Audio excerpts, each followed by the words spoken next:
has come to our family. You remember our venerable house? Opulent and imperial, gazing proudly from its stoic perch above the moor. I lived all my years in that ancient, rumor-shadowed manor, fattened by decadence and luxury. And yet I began to tire of conventional extravagance. Singular, unsettling tales suggested the mansion itself was a gateway to some fabulous and unnameable power. With relic and ritual, I've bent every effort towards the excavation and recovery of those long-buried secrets, exhausting what remained of our family fortune on swarthy workmen and sturdy shovels. At last, in the salt-soaked crags beneath the lowest foundations, we unearthed that damnable portal antediluvian evil.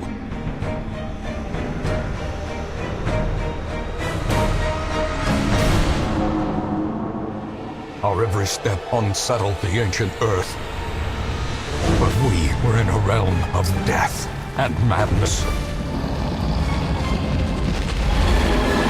In the end, I alone fled laughing and wailing through those blackened arcades of antiquity, until consciousness failed me. You remember our venerable house, opulent and imperial. It is a festering abomination. I beg you, return home, claim your birthright, and deliver our family from the ravenous, clutching shadows of the darkest dungeon.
Good evening, ladies and gentlemen. How are we all doing tonight?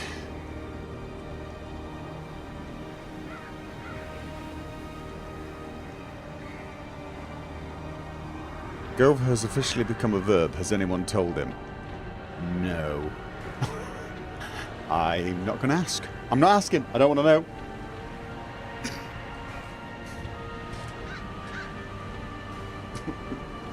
I dread the answer.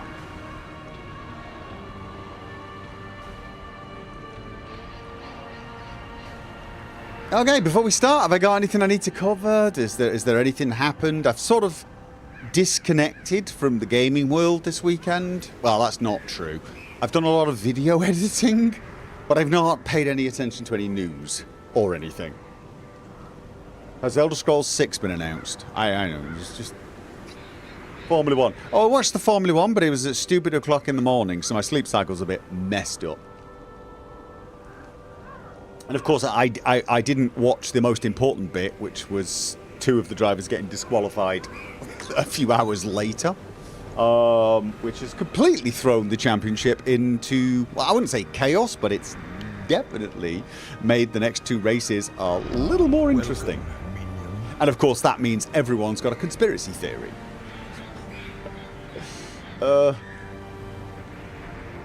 not making a new series of Stargate. Really? Awesome. I love Stargate. I loved all of the Stargates. Stargate Atlantis I loved. And what was the other one? The one... It only had 1 season, I think. I can't remember what it was called. It only had 1 season and it really was good, and it had Robbie Carlyle in it. And Universe, that was it, Universe. Stargate Universe, it was awesome. 1 season, cancelled it. I really... Who's Angelic Mike, thank you for the resub, 23 months. Yeah, no, I loved that. I mean, I think the cast was so very good. It was such a good cast.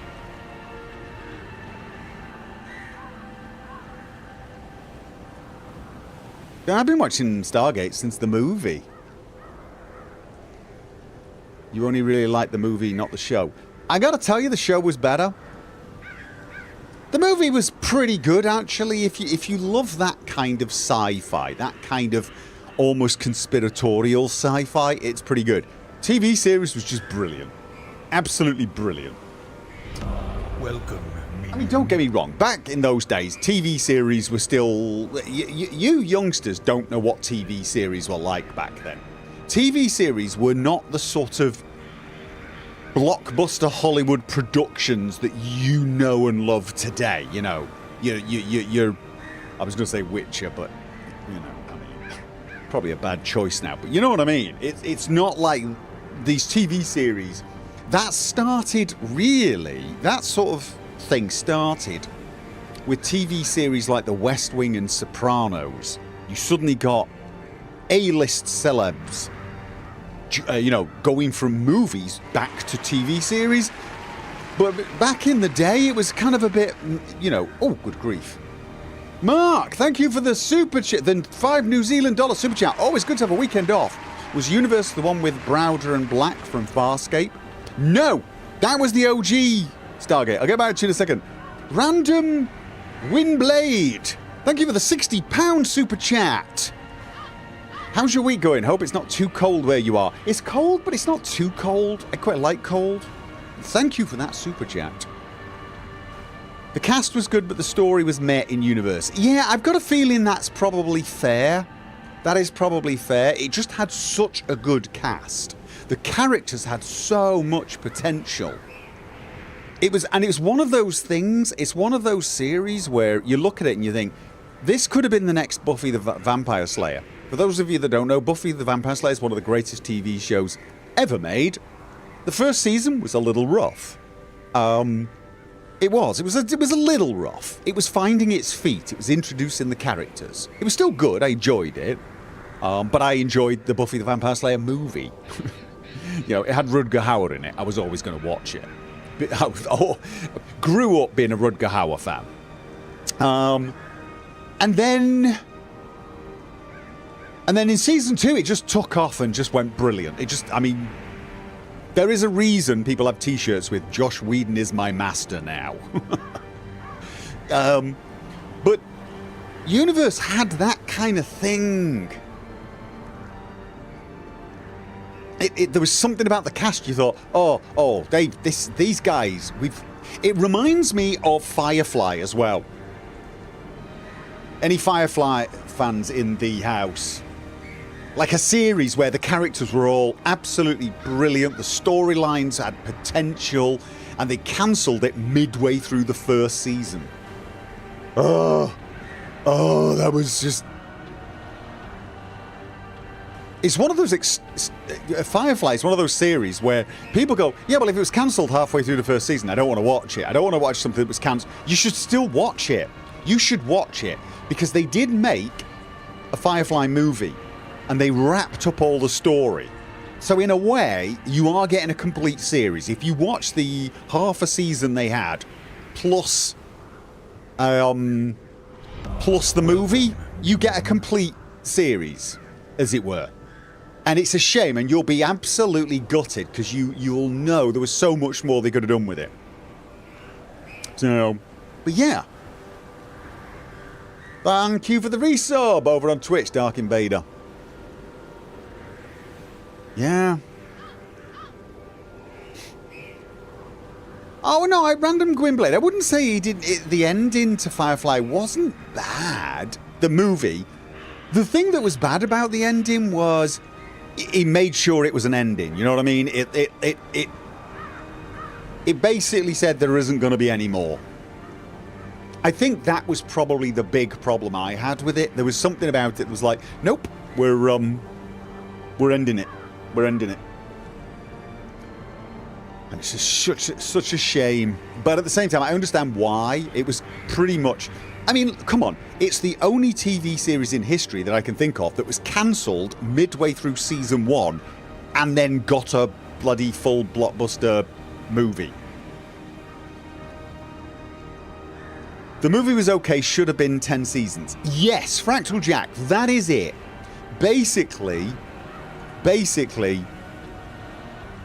it was almost like what they tried to do was in one movie put 10 seasons worth of storyline to give some sense of closure.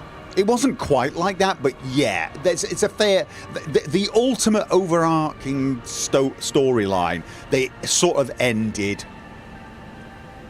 But yeah, that could have been a 10-season series with ease. It was that good. It was absolutely superb. Honestly, they could reboot that.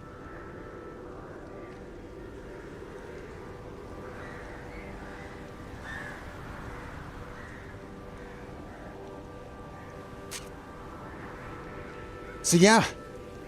But Stargate, the original TV series, I get it. I mean, back in those days, it was a typical low-budget sci-fi TV series.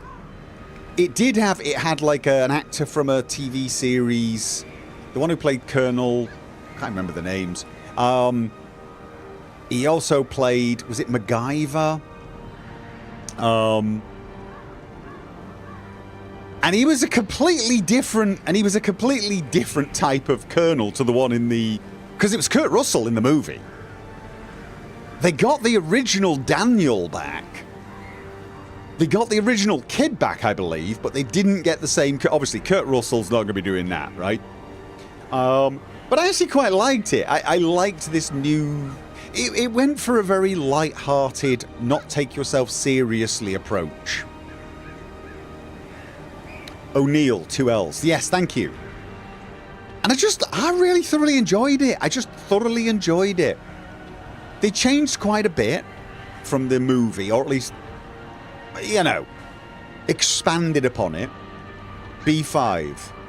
Babylon 5! Oh my god! Babylon 5! But that's one that saw an ending. I always somewhat hated the fact that ended so dark. I mean, it was brilliant, but I low-key hated how... What was his name? Was it Lando or something?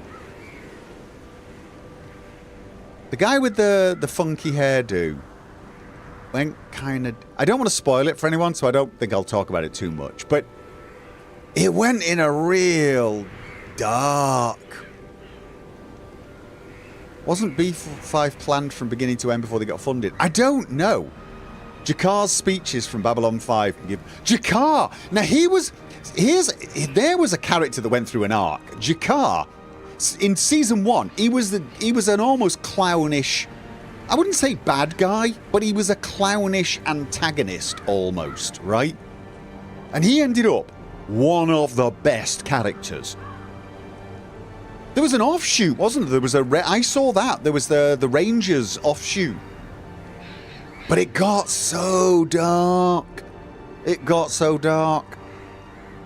I kind of wasn't all that keen on, believe it or not, like the main character in season 1, he got replaced for season 2. Well, he didn't get replaced, actually. I mean, he was a completely new main character on running the station. And then there was that whole romance with that, I can't remember what her name was. I was never a fan of that side of it.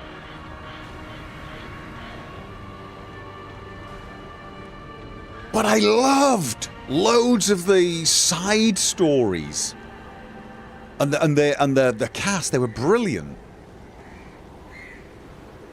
Yeah. Oh, it's such a long time. Sinclair's actor had real world health problems and needed a recast. Yeah, I mean, I get that. He came back for the last season, didn't he? Or was it one of the later seasons anyway? Daniel in the SG, the movie was... Oh, no, it was a different Daniel. It was a different Daniel. Yes, it was. It was a different Daniel, wasn't it? Yeah, no, you're right. You're right.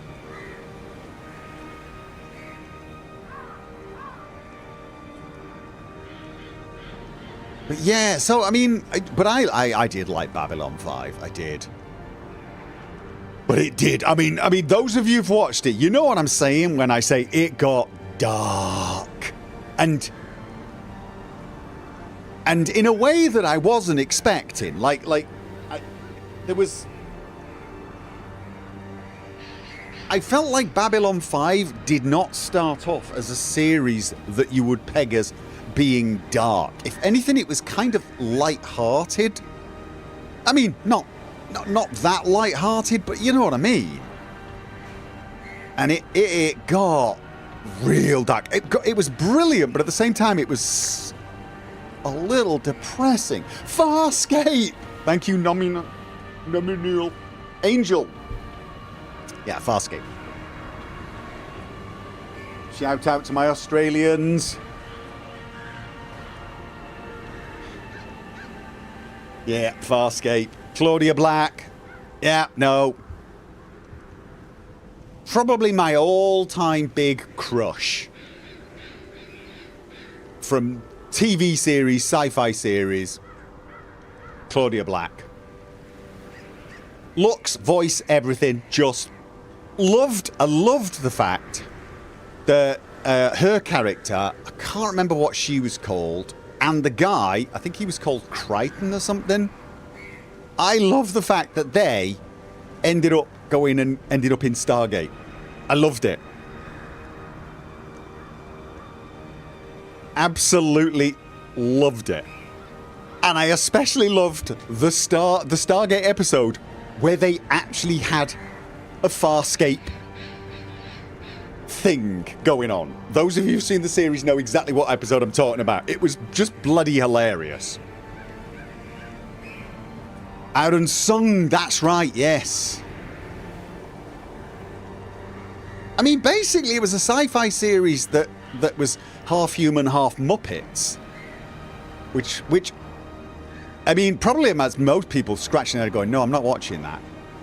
And to be honest with you, the weird thing with Farscape is it started off real weak, real shaky. Like, I watched the first episode and thought, this seems kind of crap. But all right, I'll keep going. There was something about it that made me keep going, and it just grows on you like mold, but like in a good way. You just You just start loving it, and I can't even explain why. It's probably the characters. Especially as they mix the actors up with different characters from Farscape. Exactly. So that was the thing. They had this Farscape thing going on, but they didn't even have the two actors from Farscape actually playing the characters that they played in the Farscape series, which made it even funnier for Farscape fans, I believe. It just the whole thing was brilliant. But yeah. Great characters make the show. Yes, I think so. I think that's the thing. Sometimes you get the characters, you can write the story afterwards. There's so many great TV series that relied on the characters. Witcher 3. Season 1. No, I'm not jumping on that bandwagon. I'm not jumping on the let's hate Witcher. I watched Season 4, Episode 1 2 days ago. We sat down and we watched it. I didn't hate it, but I didn't love it. I don't want to hate on the new Geralt. He's just not. And this isn't even me Henry Cavill fanboying, because I've always said Henry Cavill didn't quite look the part in some ways. He's too big. Too good looking. But he embodied the part of Geralt of Rivia. He did. He channeled that character. And so I kind of got past the way he looked. I actually think Hemsworth kind of looks a bit more like Geralt would. But he's still actually too good looking for Geralt. But he's a better size. His features are more how I would see the proportions, you know. But he just didn't feel... Do you know what it is? I swear, Cavill was channeling The Witcher from the games, as well as the book. Because, of course, in the book, you don't know what... I mean, they can describe Geralt's voice. But let's face it, especially us gamers, we now associate Geralt's voice with the Geralt from the game. And I feel like Cavill just tried... He didn't imitate it. He didn't try to do a Geralt from the game's impression, but he tried to give off the same vibe. The same gravelly patience and sense of, like in the game, Geralt always sounds unflappable.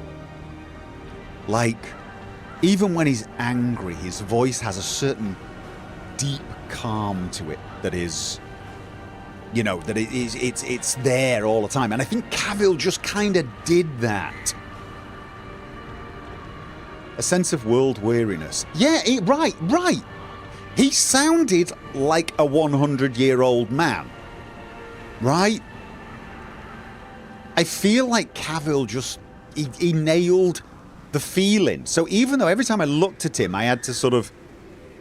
dismiss the fact that he was definitely built but more for Superman. You know what I'm saying? Let's be honest here. Cavill was built to be Superman, in spite of not being American. But his Witcher was just.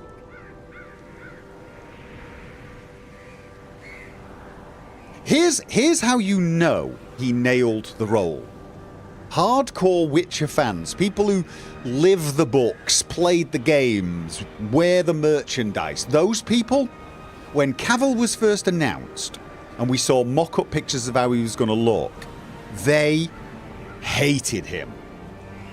They hated him. They had a whole laundry list of other actors they would prefer to play the part. They were not on board, not at all.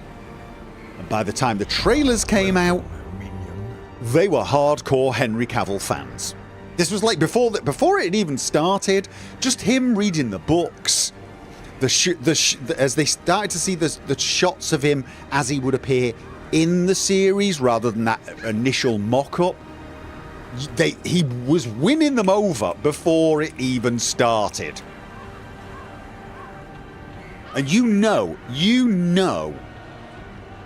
he was doing a good job. When you win those people over,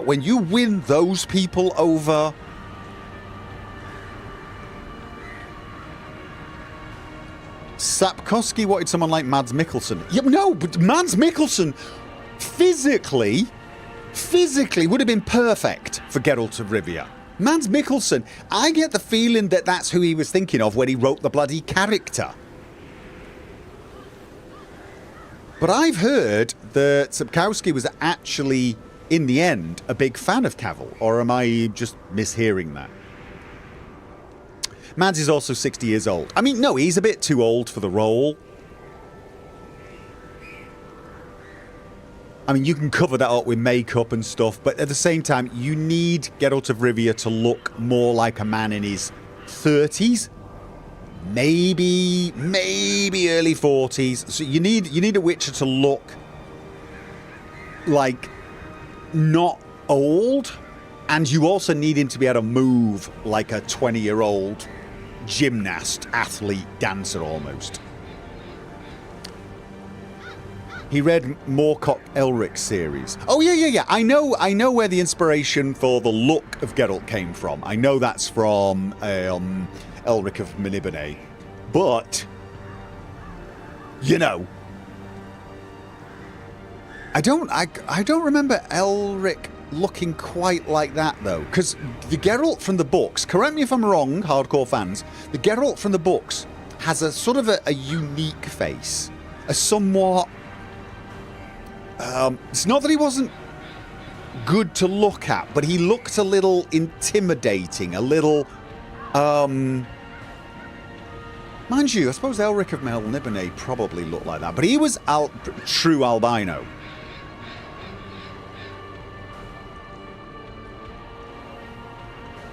Nothing a good roster of stunt doubles won't fix. Nah, I'm sorry, not in this day and age. In this day and age, you want the person portraying the character to actually be able to do the job. You do. You want them to be able to pull it off. You can sort of tell. You've always been able to tell. We put up with it once upon a time, now we won't. You know. If you're going for the role of someone who's a sword master or something, you better get that actor to be doing 2 to 3 years of sword training before the movie actually starts shooting. But you know, I mean, Mads Mikkelsen, when he was younger, maybe like 20 years ago, I think he definitely would have looked the part. Elric was nearly 7 feet tall and impossibly thin. Yeah, I mean. Basically, I always got an was he elven? Didn't he have? I can't remember. It's been over 40 years since I read that. But yeah, I mean, obviously, Geralt of Rivia, there's a lot of similarities, but he was much more, shall we say, animalistically athletic, warrior-ish. Mads Mikkelsen could give that. Mads Mikkelsen could absolutely portray that kind of hardened warrior. Yes, Kira said it. Geralt has a face that is off-putting. I'm not saying Mads Mikkelsen's got a face that's off-putting, but you know what I mean? He's a good-looking man, but there's something about his face makes you a little wary. There's a kind of... What I would describe it as is he's got a face that's perfect to play a predator character. A character that is dangerous. Do you know what I mean? He was born to play seriously dangerous people, even bad guys. He's got that look about him. The cheekbones, everything. He would have been perfect for Geralt of Rivia. Absolutely. A James Bond villain. Yes. Because he's a good-looking man. But he gives off a vibe. Henry Cavill's the total opposite though, right? Henry Cavill is like a Greek Adonis statue type thing. The man looks sculpted. And I don't just mean body, I'm talking face. So he was always, to me, completely wrong for Geralt of Rivia. But I was completely willing to give him a chance though, because I'm not that big of a... I'm not a super fan. So I was willing to give him a chance. And he won me over. I'll be honest with you, he won me over when he just started reading the books out on YouTube. And I'm like, okay, I like this man. So yeah. I'm pretty sure stunt doubles are common these days. Any experts here to chip in? Oh, you still have stunt doubles, but you look at all the best series or movies. Christopher Walken as Geralt. Not a terrible idea. He would never have captured the character though. Christopher Walken is always Christopher Walken. He can't be anything else. Norman Reedus. Ooh, Norman Reedus? It's got the look. Don't think he could have done Geralt.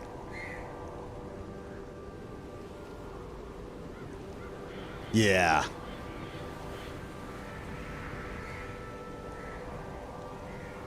But yeah.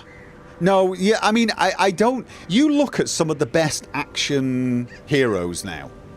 You look at some people who do... Even TV series. Look at TV series like Marvel's Daredevil. The one that got rebooted, actually, on Disney, right? You look at those fight scenes. They weren't stunt doubles. There's something... There is... When you have someone who knows how to do what they've got to do in these fights, it makes a big difference. Modern audiences can tell this. Anyone with any fighting experience can tell this a gajillion miles away. One of the things I'll tell you right now, does anyone remember Wesley Snipes in Blade? Right, I loved that movie. But Blade 2 came out and they used CGI graphics at several places for the fights.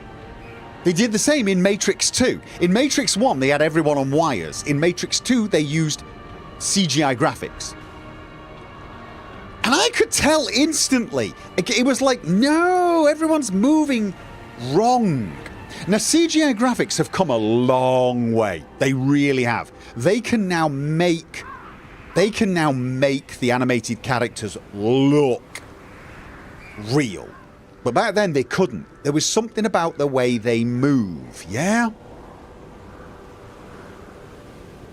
There's something about the way they move. But you go back to that, the original Blade movie. Wesley Snipes, he sold that role. Why? Because the man could fight. Well, at least he knew martial arts. You can't fake it. And if you keep putting stunt doubles in, you're only ever going to see these moves from certain angles. You know what I mean? Or at a distance. It's never the same. It's never, ever the same. So if you want someone to pull off a role, it's best to get someone who knows what they're doing or has the physical ability to learn what they're doing. I mean, I don't know if Henry Cavill knew how to use a sword. But my guess is when he ended up doing The Witcher, they had him doing sword training for months, if not a year or two in advance, or just daily, non-stop, until he could do it without thinking. But he's got the sort of physical ability to do that. Depends on the role. Daredevil for Easy is easy to trick with the mask and all. Yeah, but I don't think they did. And actually, it's not that easy because you see the bottom half of his face the entire time. I think the guy fighting in Daredevil was the guy playing the character. The great thing in Daredevil, though, is the fights didn't look like martial arts fights. I mean, it looked like a Street Fighter type fights.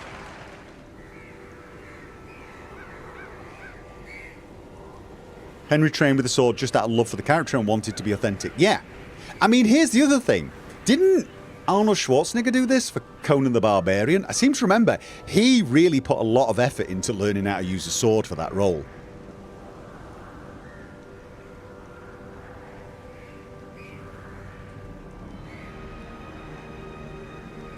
Sorry, not Deadpool. That's my brain fart. Sorry, not Daredevil. Deadpool. Oh, yeah, Deadpool's different because anyone could get in it, I guess.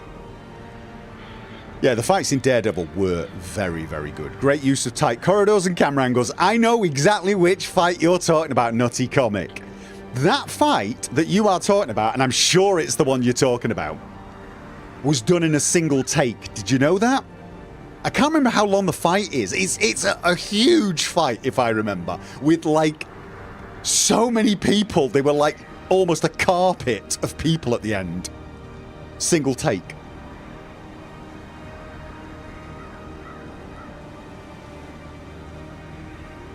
Yeah, you think, yes, I'm pretty sure Arnold Schwarzenegger put in a huge amount of effort in Conan. And he kind of looked like he knew how to use a sword. He didn't look like an actor waving a sword around. You know what I'm saying? Welcome, minion. Who's that? G-Swine, thank you for the resub. I got somebody else just... Thank you, Mr. Coconut, for the £3 super chat. Good luck in dungeon. Yeah, I know. I'm avoiding going in. I've got a boss fight coming up, I think. I should probably get in rather than talking about movies and TV series and fanboying over people.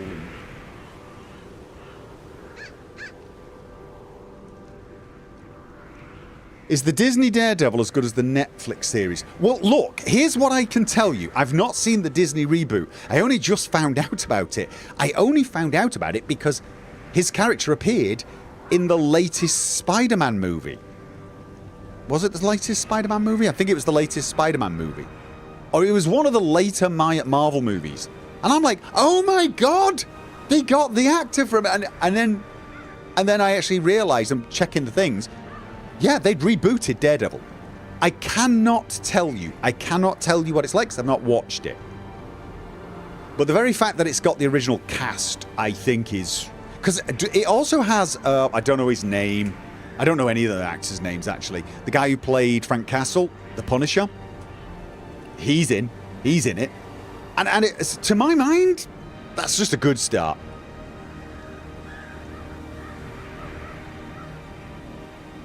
Vincent D'Onofrio is probably one of the best parts of Daredevil. I was going to say, are you talking about the guy who played Kingpin? Because I don't know the actor's name. But yeah, as soon as you start talking about one of the best parts of the Daredevil series, Kingpin absolutely springs to mind.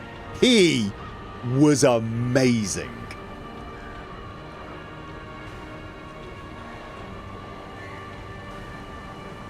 You heard they were softening Punisher to be less rough. Because it's Disney? Oh, that's a shame.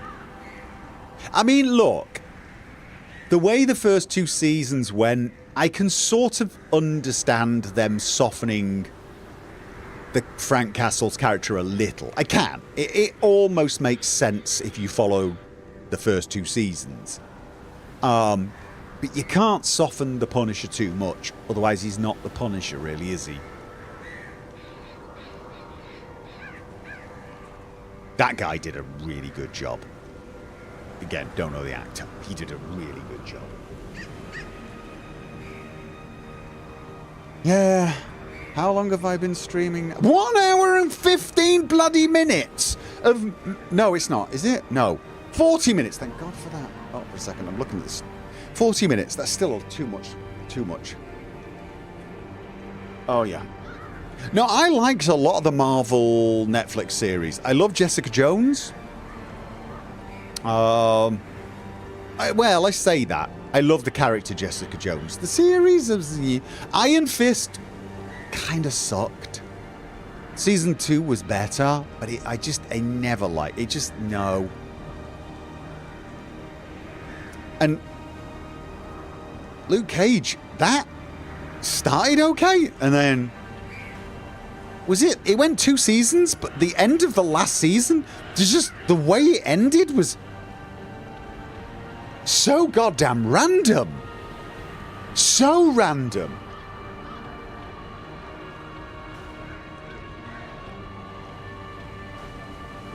Was not a fan. Really, to me, it was Daredevil and the Punisher. Those were the two. But Jessica Jones I did like as well. I just loved the character, to be honest. That was the series that actually had Trinity from Matrix. As the lawyer. I think actually she'd been in some of the other series as well.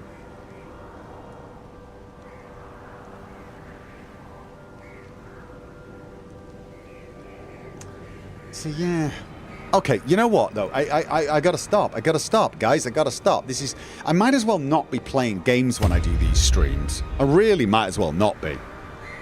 Just chunnering and chatting away.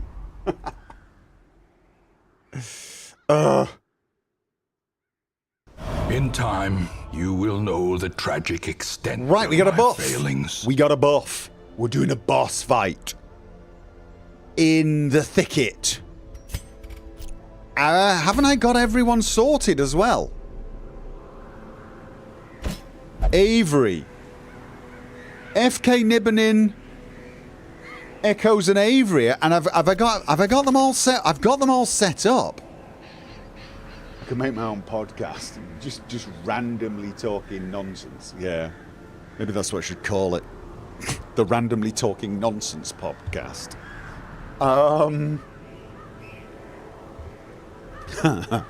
We're set up. We're ready to go. And we're going in... No, do the right goddamn one. It was this one, right? Hagwitch. Hagwitch. Was it Hagwitch? It was Hagwitch. The Hagwitch. Plus, we don't want to die. Nibbenin. Yeah. This. Yeah. I'll try not to get you killed, but I can't promise. Because, you know, we've only had one death. I feel we are... I think we've been pushing the RNG way too much in my favour. I mean, granted, I'm doing the boss fights only when I get the big buff for more damage, which probably helps. Probably helps. Alright, where was my darkest companion? I forgot to open it. There you are. And this is wheeled medium. So I'm going to need... Let's have a look. Food. At least... Oh. Actually, they suggest 5 of these. They suggest 3 of these. 3... Oh. 3 of these. 2 of these. 2 of these. 2 of these. And a whole heap of these. So, what do we think? Does that sound reasonable? I feel like that might not be.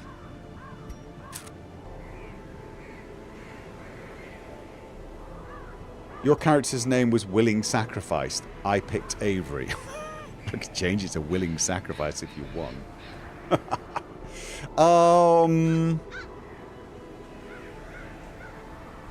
Might want to double check camp skills before you camp to max the bonuses for the boss fight. I think we did that last time. Didn't we go and check the camp? We checked everything last time. Pretty sure we did.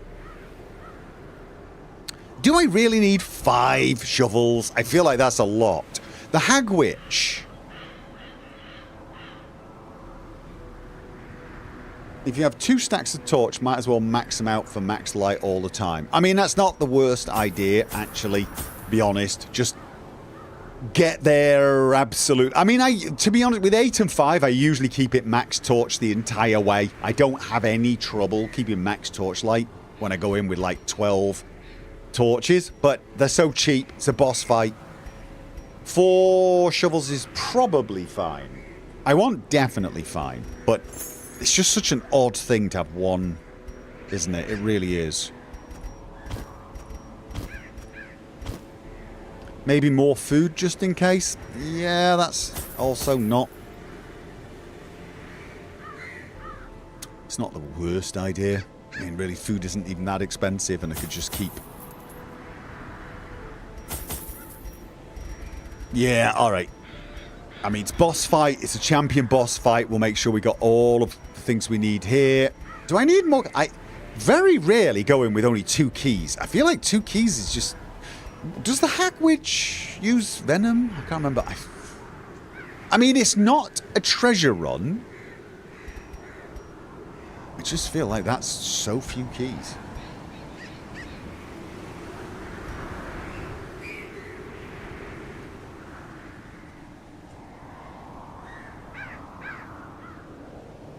Yeah, the food is mostly for extra heal.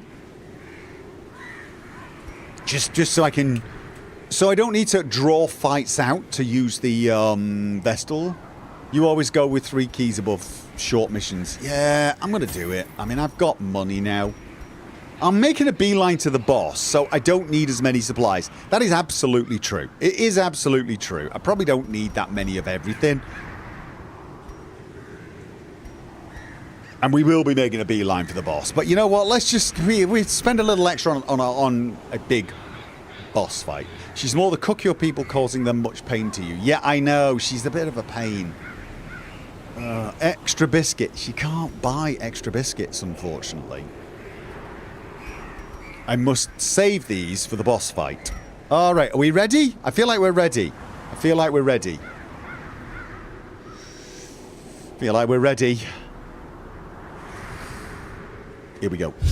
Oh. As time wore on, her wild policy of self-experimentation grew intolerable. She quaffed all manner of strange fungi, herbs, and concoctions, intent on gaining some insight into the horror we both knew to be growing beneath us. The change in her was appalling, and no longer able to stomach it, I sent her to live in the Weald, where her wildness would be welcomed. Right, yeah. There is method in the wild corruption here. It bears a form both wretched and malevolent. It's always the furthest one away. That's there. Because that's only 3 away and everything else is... So it's there. Okay, see, this is the one advantage to the boss fights. We're not backtracking. It's not a money run, but we're not... It's already been looted. Oh, God. Mind that such missteps are the exception, and not the rule. Anti-venom? Anti-venom.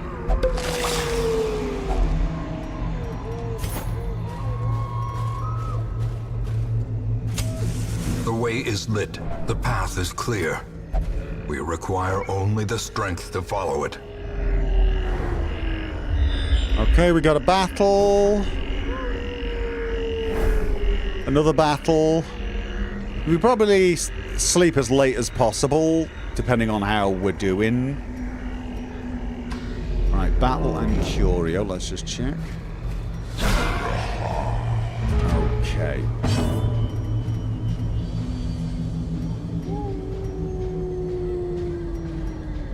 Debuff target for bleed resist, or just... Let's have a look. Oh, he's got a lot of protection, which makes him a very good target for the blight. Oh. Crap.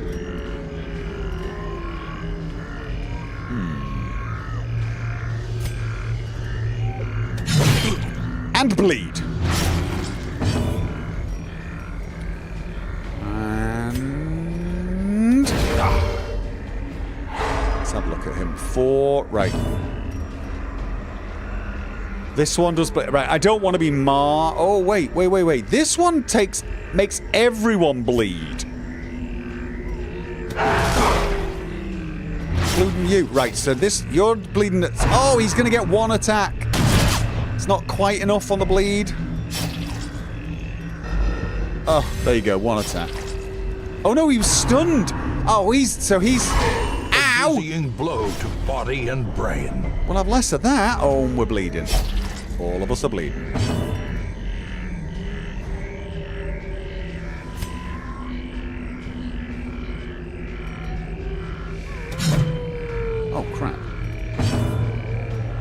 Alright. Let's have a look here. 3, 16.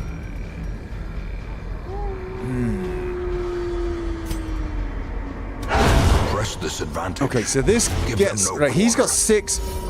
He's going to get one more attack. He's going to get one more attack.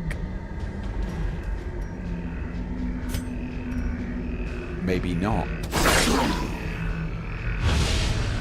No, no, right, okay. That cuts on its own. Oh, wow, wow, wow, wow, wow.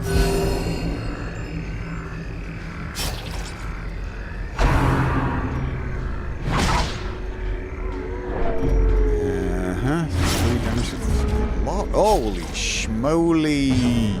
I'm thinking I might need to cure the bleeding on her.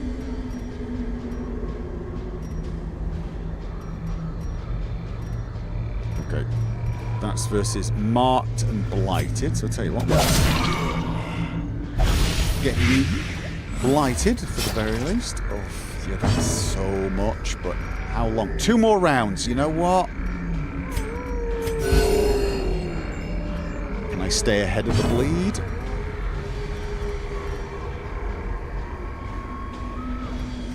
Mark. Right.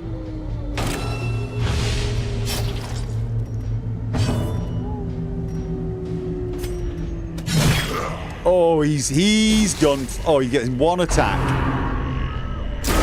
How? To a killing blow. Holy, glad I brought all that food now. Okay, I kind of don't want to kill him now. Kind of don't want to kill him. I mean, he's going to die anyway, so actually, let's have a look.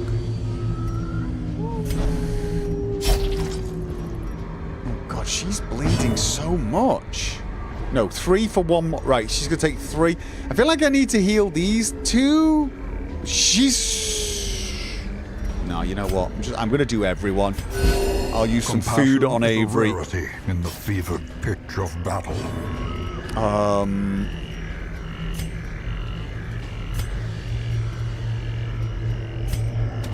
Their cursed champion falls. All right. Ghoulish horrors. So... And driven into the mud. Yeah, right.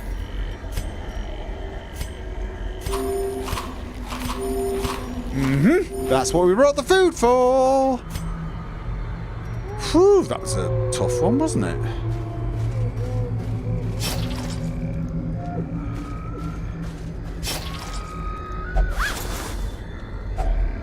If only treasure could staunch the flow of otherworldly corruption. Nah. As the light gains purchase, spirits are lifted, and Okay. purpose is made We definitely clear. got a battle here. It's empty there. I mean, probably want to camp here. There's no way we're going to have more than 3. Well, probably very little way we'll have more than 3 battles on our way there. So we get the maximum use out of the buffs. Although going there does mean I guarantee I'm fully healed as well.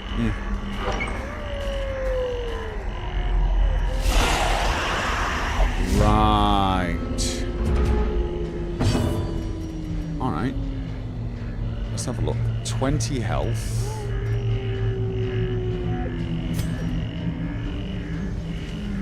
So this one can do 2 of them for 6 turn, and also debuffs their bleed resistance. Can they bleed? They can bleed. Blight is not a good option on them, but A singular strike. let's get the bleed reduction on them, and then hopefully the Houndmaster will be able to kill them.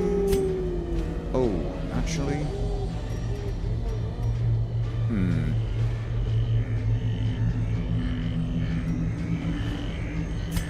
Can't hit. You know what? Let's just... Oh! Embarrassing. Very embarrassing.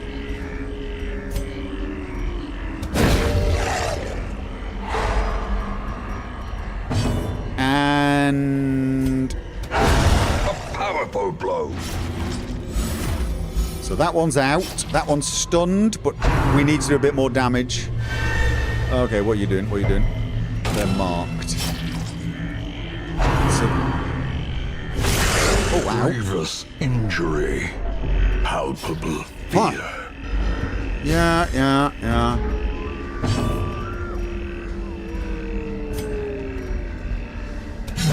Wow, she is sucking at the moment.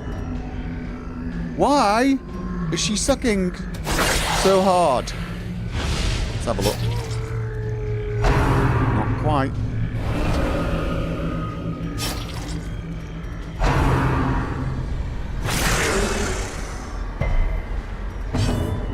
Does your stress heal not work in that position?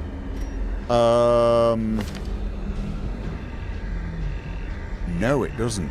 Good call. But I can't move you, can I? Which means I should just... I should give you stun. Wait a minute. No, you're... Have I set you in the wrong place? I feel like these two should be swapped around. But I'm pretty sure I set them in the default place. So for some reason I decided this was the right place for them? Yeah, that was probably a mistake. Slowly. Gently. This is how a life is taken. Yeah. Their formation is broken. Maintain the offensive. Oh. As the fiend falls, a faint hope blossoms. So, that's actually by far the better option. She can hit from all of those positions, and he can do the stress heal. Would it be better to have the stun? I don't know, to be honest. But for some odd reason, I've got them set in that position, so I'm going to need to do this manually then.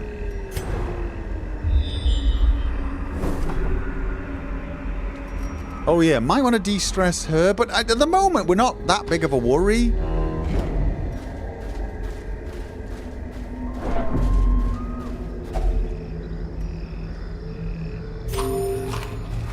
You know, we're not...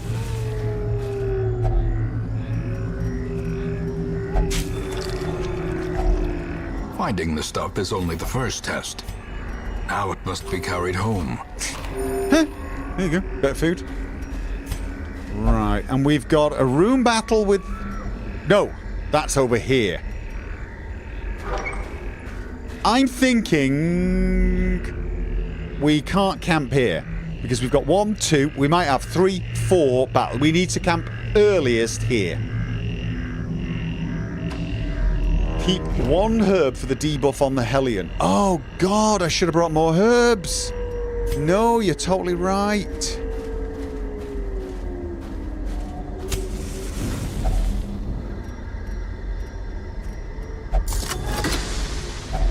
A fortune. Yeah. Waiting to be spent. Am I going to find more rubies? Maybe just drop the portraits at the moment. Might find more rubies. I'm going to drop that probably by the end. Oh yeah, that was planned. Okay, so we want... Do these bleed? No, they do not bleed, and they do not blight. At least not easily. That would actually reduce... You know what?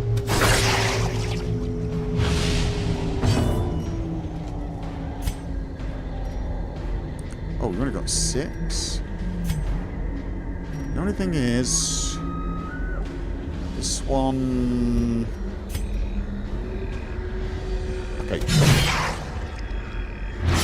Got the bleed on, right, because of what I was thinking is try and get the bleeds on them. See, that one's dead. 7 per round. Stun that one. Build up the bleed if you can build it, now that they've got that debuffed. A death by inches. We gotta kill... Is it the big one we gotta kill?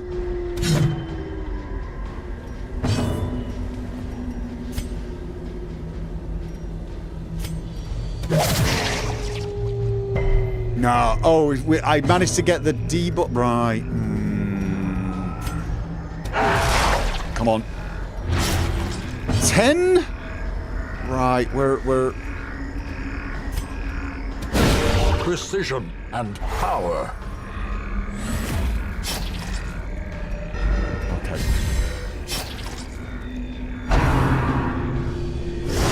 Oh, ow, ow, owity, ow, ow, ow. A lot of ow. All the ow, very ow. Team ow. Oh, she finally hit. 14. Right, okay.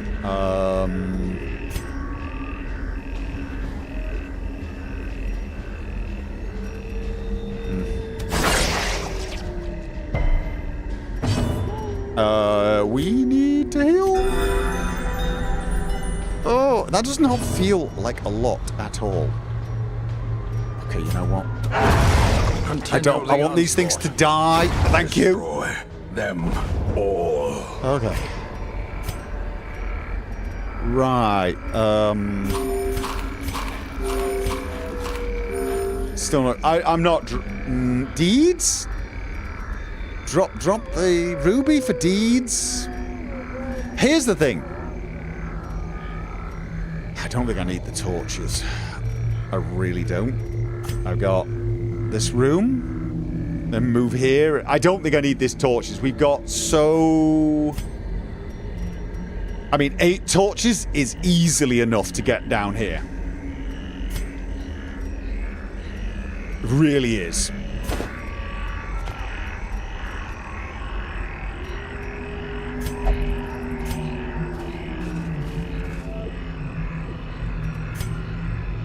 Right, room with treasure, and then we'll rethink. Oh, big guy, big guy, big guy. Big guy is more vulnerable to bleed than blight, as is she. That's the only one that debuffs. What's he got? Has he got any protection? No. Then... What's his blight? 100%.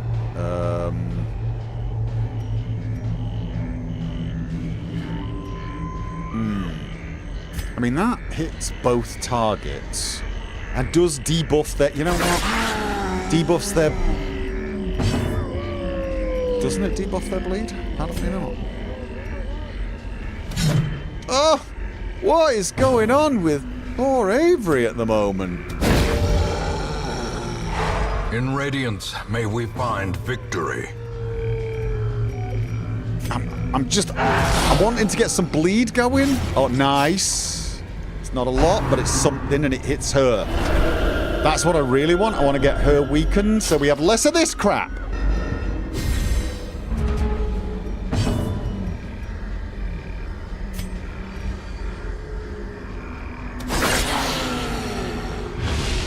There we go. We got that bleed. Nice. So that one's... Right, you're dead. Then in which case, that's just... The slow death. Unforeseen. I'm gonna... Unforgiving. Oh, it's a whole team stress reduction. It's a team stress reduction. Nice to know. Right.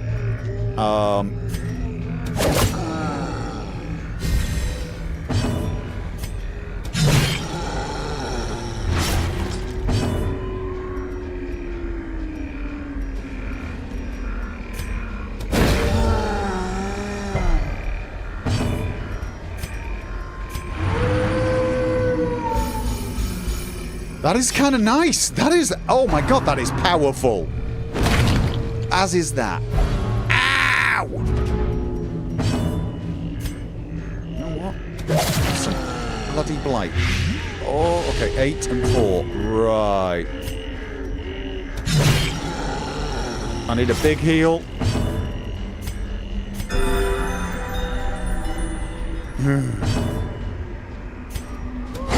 The bigger the beast, the greater the glory. Busts instead of the ruby? Yeah, you know what? Busts instead of the ruby. And then let's get you back there. Am I going to camp here? So that's the question. What's the best way to do this? Fight until there, so that I'm as refreshed as humanly possible, or camp now to get the buffs so I do better in these fights. So that's I'm thinking I want to do here. Just that's what I'm thinking. And I might use some more food.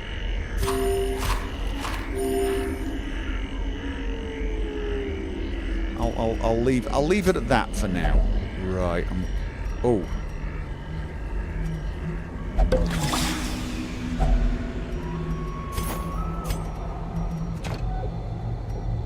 What do I need most of? I do need crests, don't I?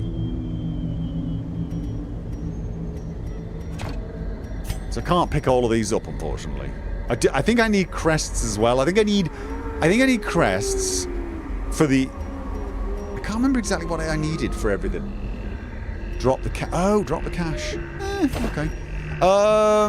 But then busts, deeds, or crests. I feel like I've got more of the crests. You do not need busts. Alright. I don't need them for anything? Are we absolutely sure I don't need them for anything? Probably just for upgrades on the tavern? Is that what we're saying? Do I not need them for any of the blueprints? I can't remember. I know I need Crete.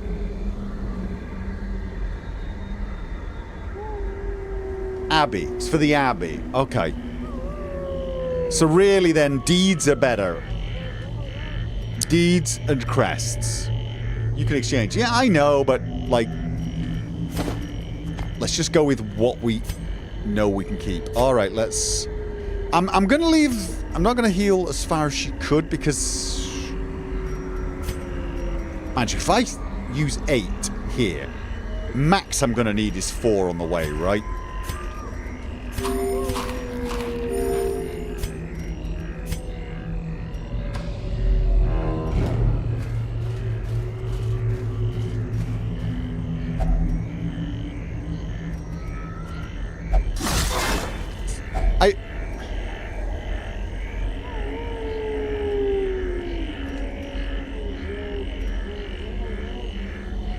It's worth quite a bit, though, isn't it? And I could drop the food at this point. I'm going to need 8 food, but then I've got no healing food. I've got no healing food. So if I drop those, that's 2 healing food disappearing. So I should drop the deeds, 2 deeds, drop the shovel. What happens if I need a shovel there? Use the 2 now. I don't think I can. Well, really? Drop 3 shovels and hope like hell I don't need it for this curio? Drop crests. I need crests though. Crests I do need.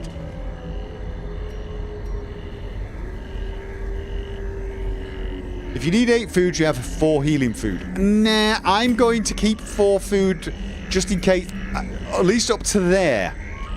In case it's hunger strikes. Although, wait a minute.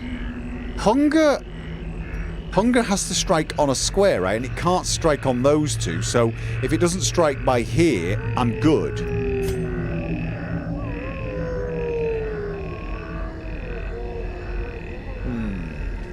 Drop holy water. What happens if I need the holy water for the curio?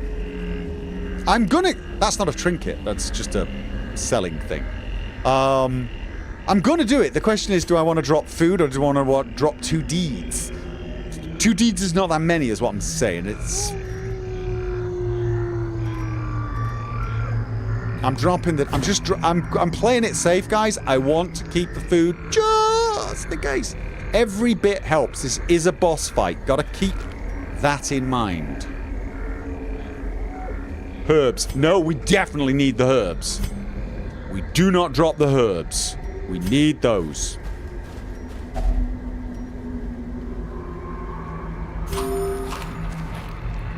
As you can see, That's what I was worried about. I honestly, genuinely didn't expect it to happen right there, though. The match is struck. But there you go. blazing star Glad I is didn't born. drop the food now, because now I've got 8 plus 2 more if I need to heal it. This game hates you. Nah. Actually. Okay. So we're camping here.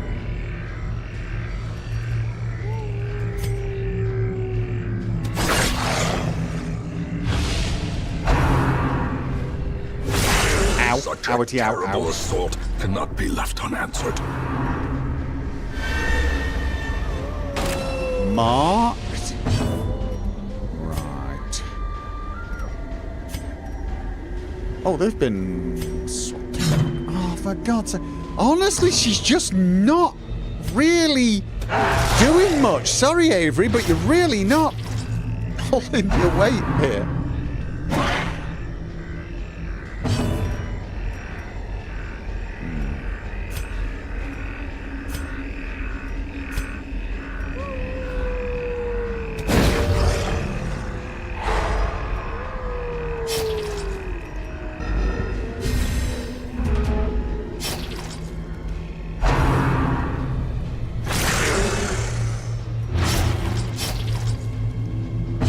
I mean, honestly, if anyone ends up in the pot right now, I'm sort of hoping it's Avery.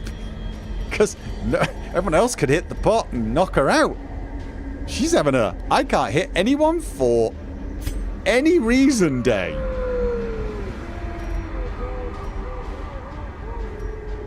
Oh! Confidence surges as there we the go. enemy Just got one. crumbles.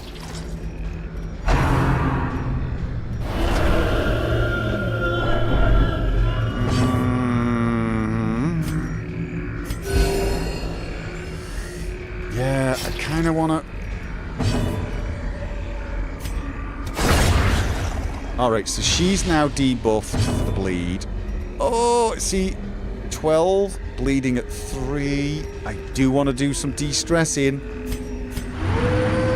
I just want to get to that boss fight as well prepared as possible.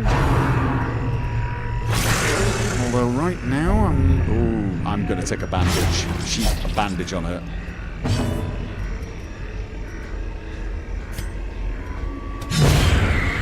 Okay. 3 and 4. Right, your bandage. I could do with a heal, to be honest. Absolutely do with a heal. 3.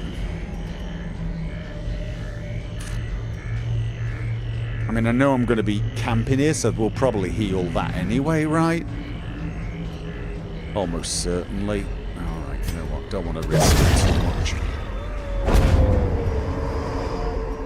Be wary. Triumphant pride precipitates a dizzying fall. Oh, wait.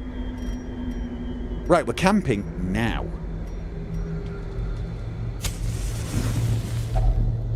Circle in the dark. And I want to get Battle may yet be won. all the health back, and I want some stress reduction. Thank you very much. We've still got 2 food.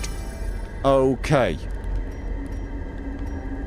The gold or the emeralds? I feel like the gold probably gonna... Oh, no. I can do that later. All right. Oh, God. She's diseased.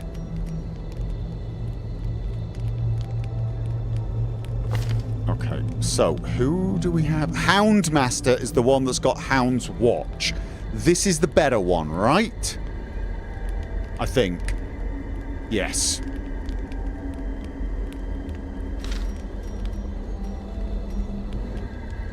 Wait. Can he not do that?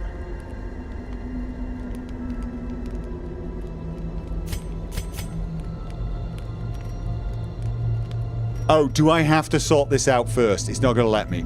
It's not. What I was hoping to do. All right, let's just take the money then. It's a shame. I was hoping to free up the herb space. All right. And then her, right. Plus 25% damage if in position 1. Plus 10% crit. These are the 2 I really want. What else did we have?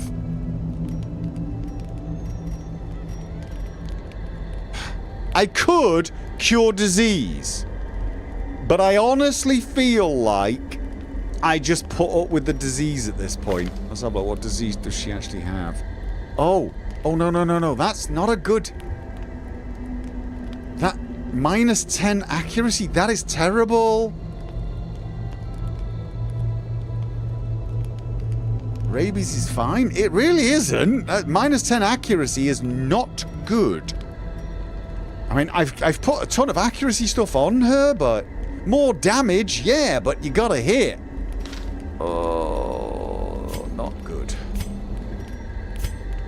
But I can't cure it and give her these. The big problem I've got right now is I don't even know if it's worth giving her these buffs. She is not hitting. She's literally not hitting at the moment.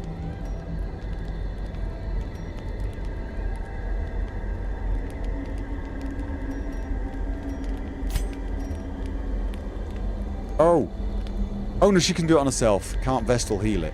No, Vestal doesn't have a disease heal.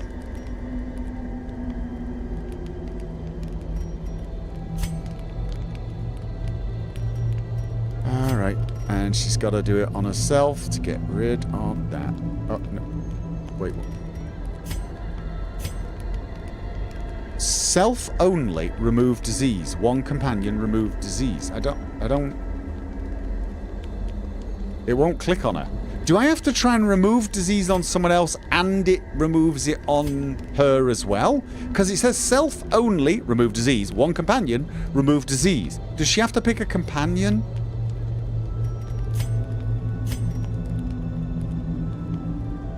It'll do both.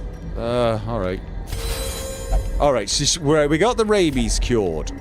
So, damage versus crit. That's a tough one, isn't it? I feel like damage is just more predictable. If she hits. God damn it. Right, and then we've got 2 left. Minus stress on one companion. Or... self-only, minus stress. One companion, minus stress. Heal a wound.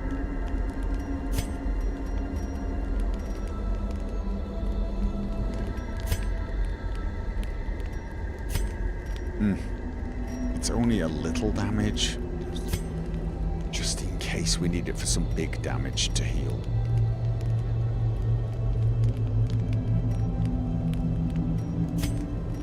Basically, this could remove a tiny bit of stress, but I don't think it's worth it. I'd almost... Oh, sometimes I hate them. I hate the fact that you... I don't even know what I did there. Oh, she's getting less stress. I hate the fact that changing characters is the same as selecting characters, and sometimes you just don't know which one you're doing. Ugh, damn it. Alright.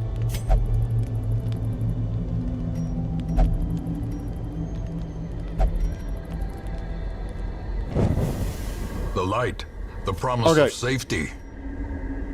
So if she gets shuffled, we won't suffer. This is key. And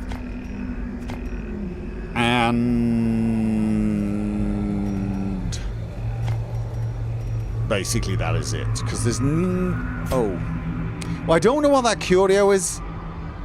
And even if it isn't one that can be used, I can just put a load of... I can just take this at the end. Yeah, just going to ignore that. This is not a loot run. This is not a loot run. Right, we got one battle to do before the main event. This was bandages, wasn't it? Is it... I've got to know what it is. If I don't know what it is, I'll always... Wealth beyond measure. Awarded to the brave and the foolhardy alike. Right. 2 grubs and a big ghoul. Alright.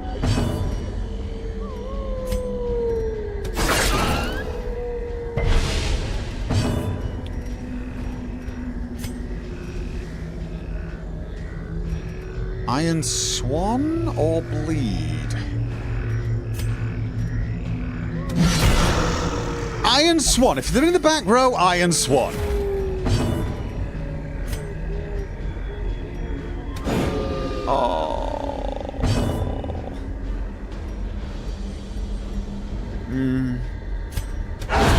Masterfully executed.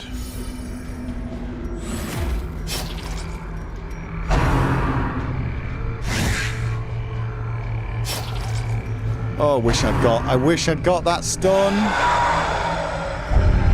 Oh.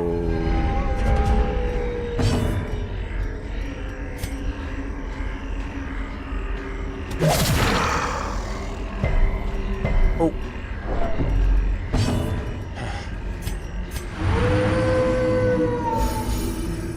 Let's keep that stress for this boss fight. Oh no. Oh. The Whoa. abyss returns even the boldest gaze. Wicked hack. Oh. Alright, so that one's gonna die. Get some healing going, please. The wounds of war can be healed, but never hidden. Yup. Oh.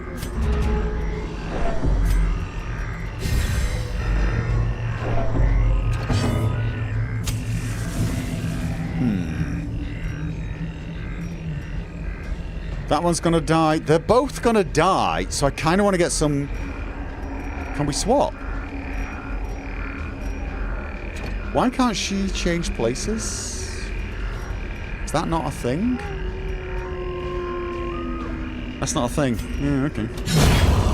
Monstrous size has no intrinsic merit, unless inordinate exsanguination. If we can get a heal off as well, that would be nice. No.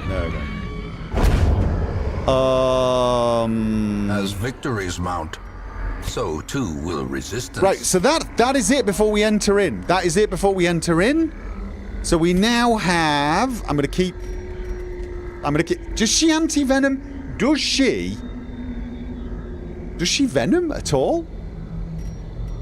And there won't be a chest there for us to loot, so we won't need the key. We don't need the key. Does she venom? She does. We're keeping that. We're keeping this. Then... I don't know what I should do. Who should I give this to? The top 3? This gives resistance to stun, doesn't it? Oh, no.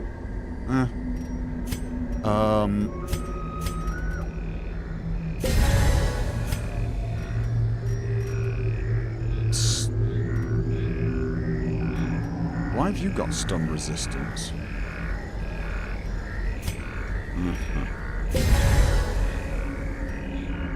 Oh, it's got stun resistance from what she's using. Of course. But I don't need the key, but that, I mean... That's a piece of crap anyway, right? Don't need the shovels anymore. No, I don't need the shovels. You're right. There's not... I mean, I'm not going to need a key. Don't need the shovels. It's just not... 750. All right.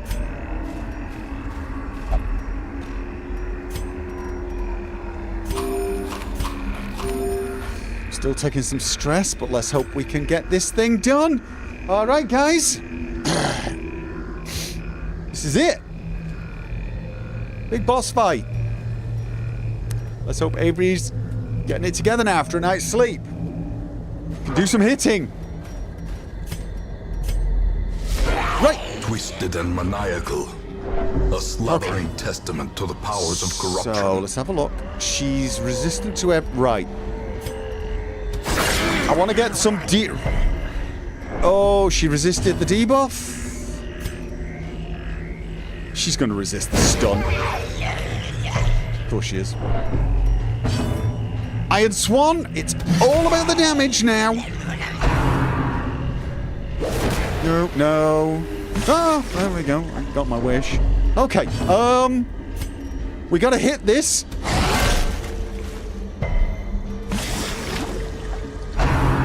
Even though what I want to do is oh no, don't get me stressed, dude. Don't be stressing.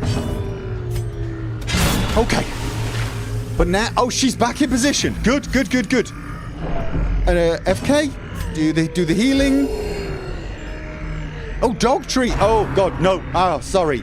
Yeah, no. It's... Who's... Oh, for the God's sake, I don't... Right.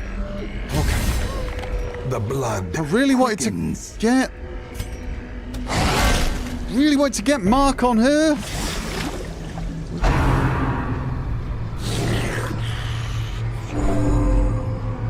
I forget about those every time. No, I do. Guilty as... Oh, never going to get Mark on her, am I? But you know what? I've got everyone... Oh, for God's sake. No. Oh, what? I'm not even touching her. I can't touch her. I got to free this person or I'm going to lose them.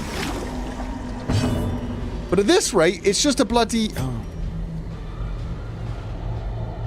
Can I stun her? No, she's immune to stun. All right.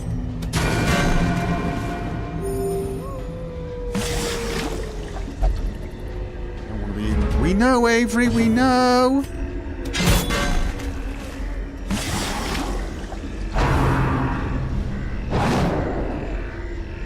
Ignore the pot. Just hit the hag next time. Say it, but she's the one that's gone the big damage. Oh, we need to heal. All right. No. Where's is that Mark? No.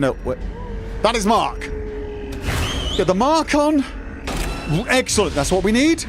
Please let her have a go. All right. This does more damage versus marked.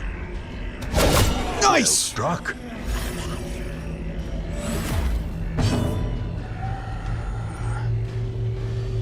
Bleed and does more damage versus marked. Oh! Yes! Alright. I need a heal before she hits any of these. Oh no. Okay. No, you dodged. Okay.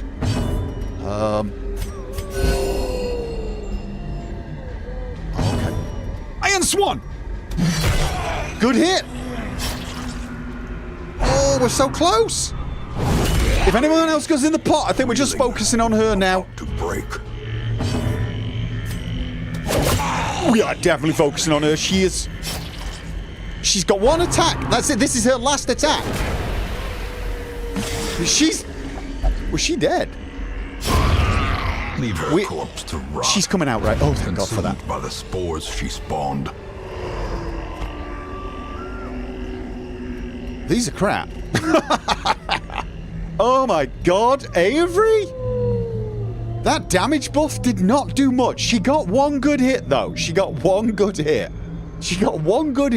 Apart from that, she spent her entire time swimming in the pot.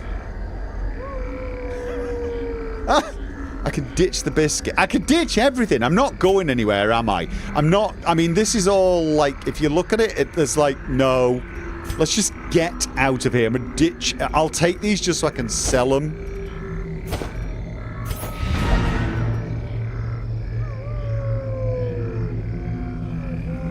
We made it. Yeah! 50 damage from the puppy. That was a big hit.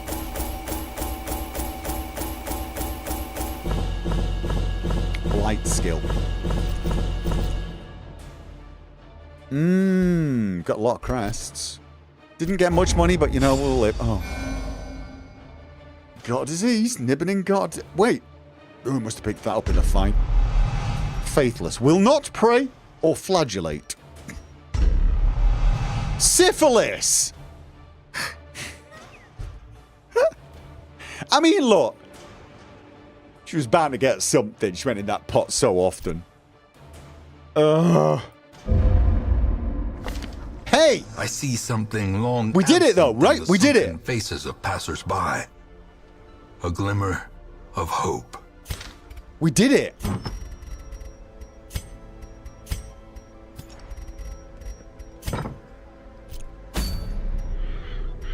We still got... What have we got left here?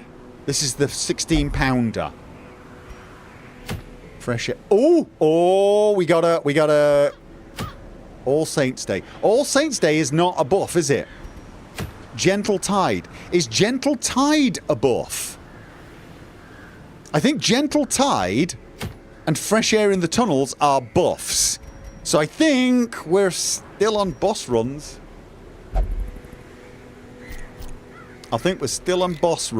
Alright, let's get these guys cured. And honestly, I think Echoes and FK could probably do with some stress relief. I mean... Okay, she's... Valen's... Oh.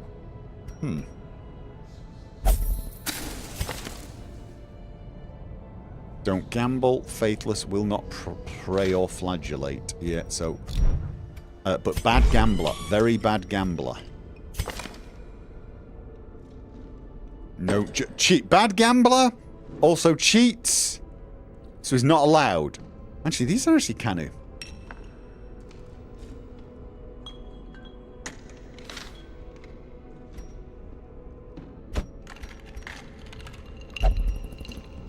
Okay, wait. Did she have will not drink? Oh, will not drink. So, okay, so basically that's all we've got. Alright.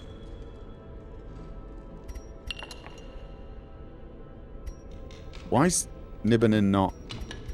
I put you... Oh, did I not? The worries. Yeah. Alright. So... I think I've got a full roster now. I think I've now got the full roster. I can't take anyone else. We can't actually take anyone else. We'd have to replace someone, wouldn't we? So, alright, there you go. We're done on that one then. And... trinkets. Sell that one. And... oh. I am never going to run 2 occultists.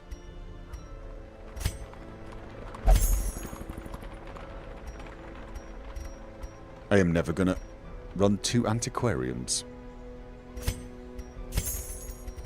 Or 2 jesters. Okay.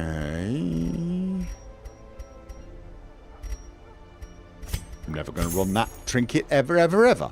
Okay, so we've not too bad for money. We're not too bad for money. Let's have a look at what we got going now. What are we waiting for at the moment? We need deeds. Oh god, we need a lot of deeds. And we need... eventually we need this. In actual fact, what we need are deeds. Deeds more than anything. This will update those 3. But everyone else is completely done. Oh, right. I probably need crests for certain upgrades here if I want to do it just for the sake of... But honestly, feeling like that's not... I'm feeling like that's not actually important anymore. I feel at the moment, with the money I've got and the upgrades I currently have, I'm now just heading towards end game. So there's the question then. Right, Gentle Tide. What is Gentle Tide? Did anyone answer me before?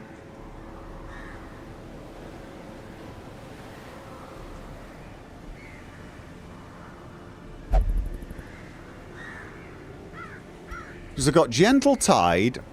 Gentle Tide is plus damage. What about Fresh Air in the Tunnels? Is that also damage?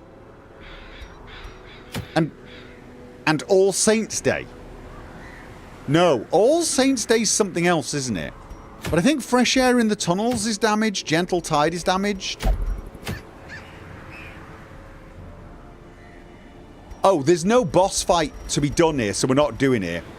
Gentle Tide is the buff for next week's quest. All Saints is not, but All Saints is irrelevant anyway. What about Fresh Air is also damage. So basically, what we need to do now is decide whether we're doing the Beguiling Siren or the Formless Flesh next.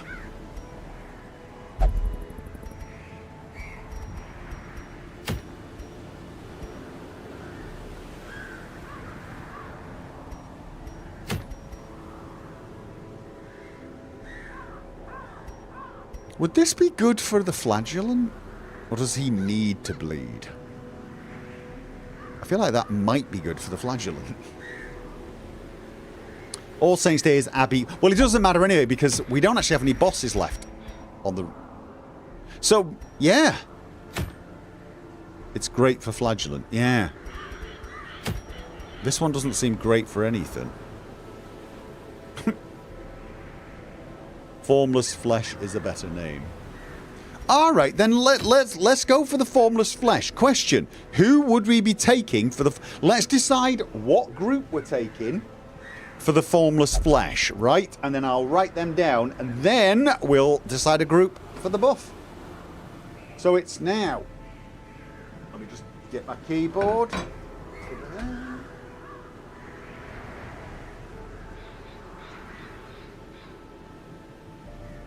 Formless Flesh. So, does the flesh bleed? I don't know. You're definitely asking the wrong person.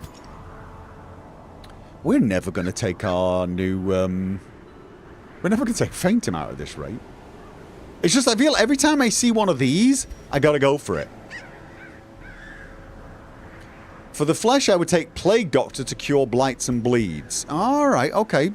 Let's have a look. We got Early Riser, Hard Skinned, Cove, and Wield. We're going to Warren's. Quick Reflexes. And damage against Beast. Warren's is Beast, isn't it? Isn't Warren's Beasts? Is Warren's Beasts?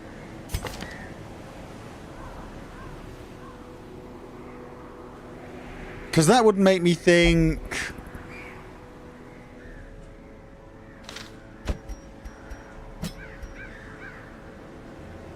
Warren's is Piggies. Are they not beasts? Are they not beasts? Because they're not Eldritch, are they? That's fungus and fish people.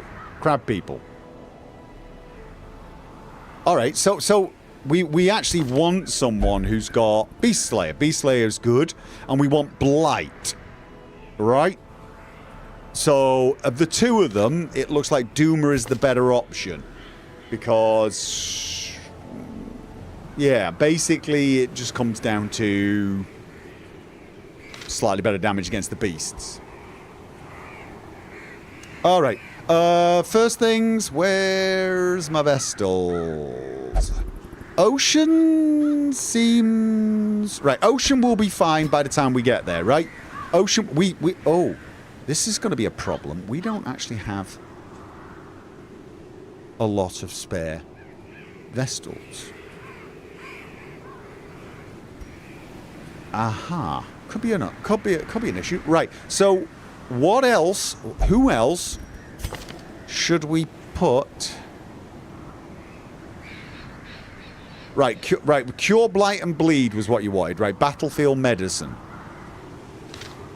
Doggo is really good against the... yeah. Okay. But... oh, he needs to be in that position to do his de-stress. Alright, well, we could... once Nibbanin's free, we could put Nibbin in so that we got damage, but then he would not go de-stress, probably go Blackjack instead. Because we do want him here so that he can use his Heal, Blight, and Bleed.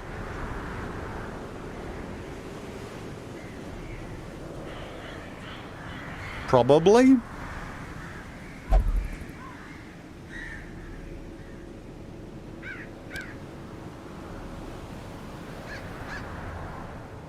That's a lot of Blight, actually, but and that's on the front too. Are the piggies vulnerable to Blight, or do they ignore it?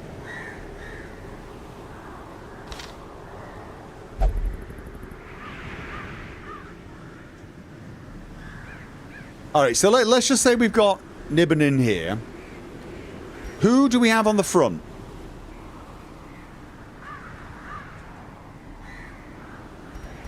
Who do we have at the front? Not Minister of Paranoia. Oh my god, Minister of Paranoia needs... stress relief. Bad gambler. Will only drink. Oh, in town will only drink. That's bad. Oh no, it's free. Yeah, I think we need some leper in front for you. Yeah, that sounds like a good option. Definitely. I mean, I do like the leper's always a good option, isn't it? On the old tanky front. So we got fail, win, or right. Move, resist, quick draw, skilled gambler, manslayer, unholy slayer, or trassel, damage on melee skills. It's not wield, is it? Or Warren's. Neither are specialists, but honestly, I feel like Trassel's the slightly more obvious choice. Someone else really needs stress healing. Yeah, who else needed stress healing? Did I miss someone? Oh, Viper! Jeez. When did that bloody happen? Okay, he'll take anything, so flagellation is an option, which is good, because I'm afraid that's the only real option. Alright. So, just to make sure he's vaguely available if we need him, right? Alright. So, the important thing is we have got our boss group is going to be Ocean, Duma, Nibbanin, and Trassel. Right. Alright. Now, this means, because we're doing that. This means we need to do this mission, and I don't have a dedicated healer. I don't have a Vestal, basically. Because Ocean needs a rest. I mean, probably won't need any stress healing. 25. She'll get, is it about 15 stress down?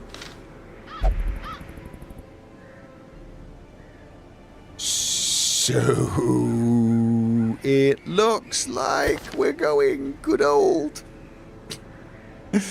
looks like we're going good old occultist healer.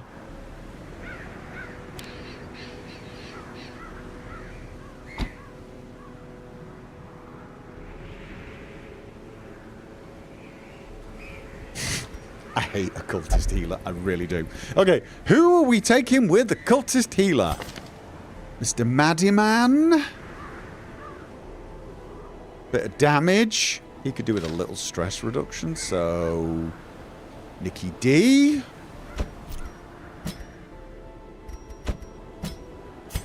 Scriptorian. We could go for our buff Jester.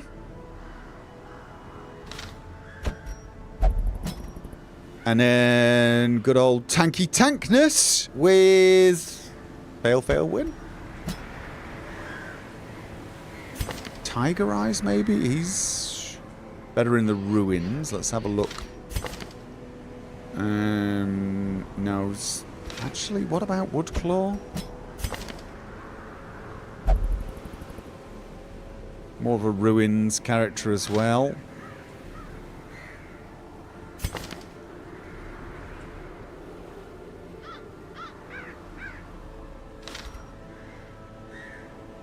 Oh, this was a named... Was this a named group? No. Trassel. Ah!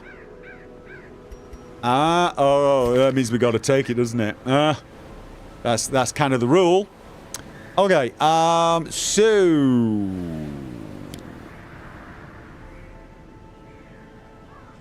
Do I want any...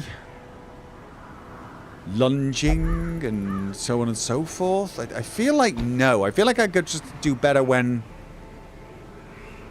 I just use my grave robber as just lob darts at them.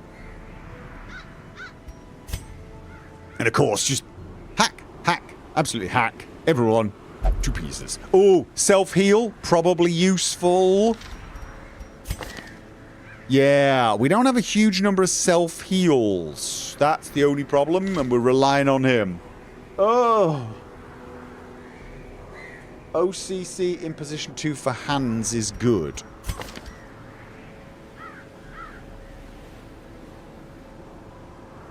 Yeah. I mean, you're not totally wrong, but really gonna need him to be doing all the healing, right?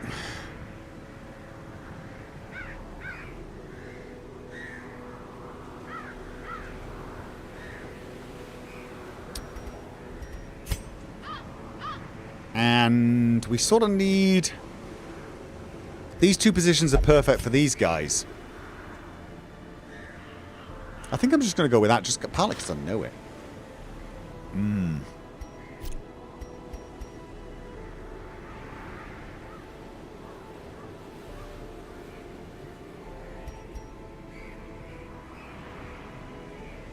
Time to 0 heal. Please don't be 0 healing. Ash Gaming Tales raiding with a party of 42. Welcome, raiders. Welcome, Ash Gaming Tales. All right, well, we gotta do trinkets. Trinkets. What trinkets are we taking? Let's start with the old leper. Crit speed minus virtue minus healing. Oh no! Wait, where's focus ring?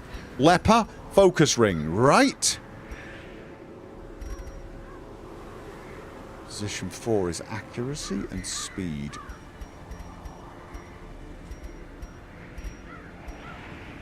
Yes, focus ring. I'll max everyone out. I will go and check the skills, etc. Yeah, we just defeated the hag. We're now planning to the formless flesh, but we're doing a collection mission first to get the buff. And now I'm trying to sort out trinkets for everyone. Yeah, so I've given him the right. He minus dodge, so anything that's got minus dodge wouldn't be a big problem for him. What are we looking at though? Speed and damage.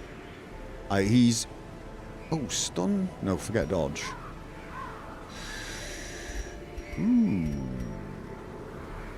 20% damage versus marked. Are we going to do any marking? I do have someone who can mark, but I feel like I'm not going to use it. Welcome, minion. Barking Wilder! Thank you for the resub over on Twitch. Yeah, good night, Ash Gaming Tales.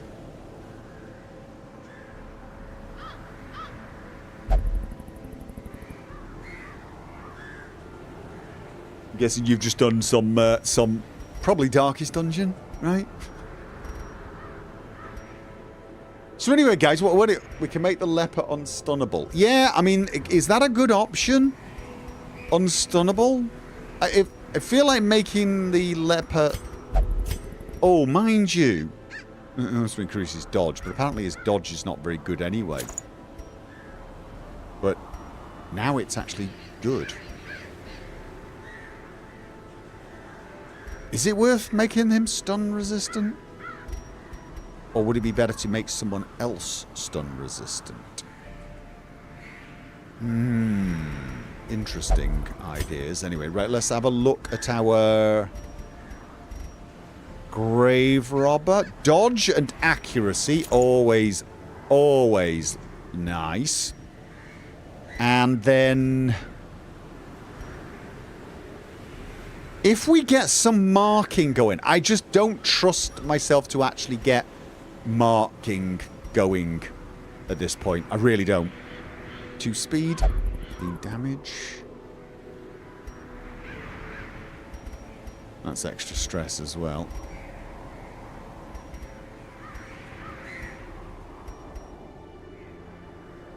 The gun. Oh, yes.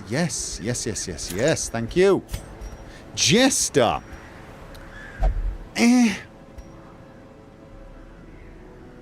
Plus, oh, I mean, that's nice for if I want to de-stress everyone all the time, right? That's kind of a nice one for de-stressing everyone.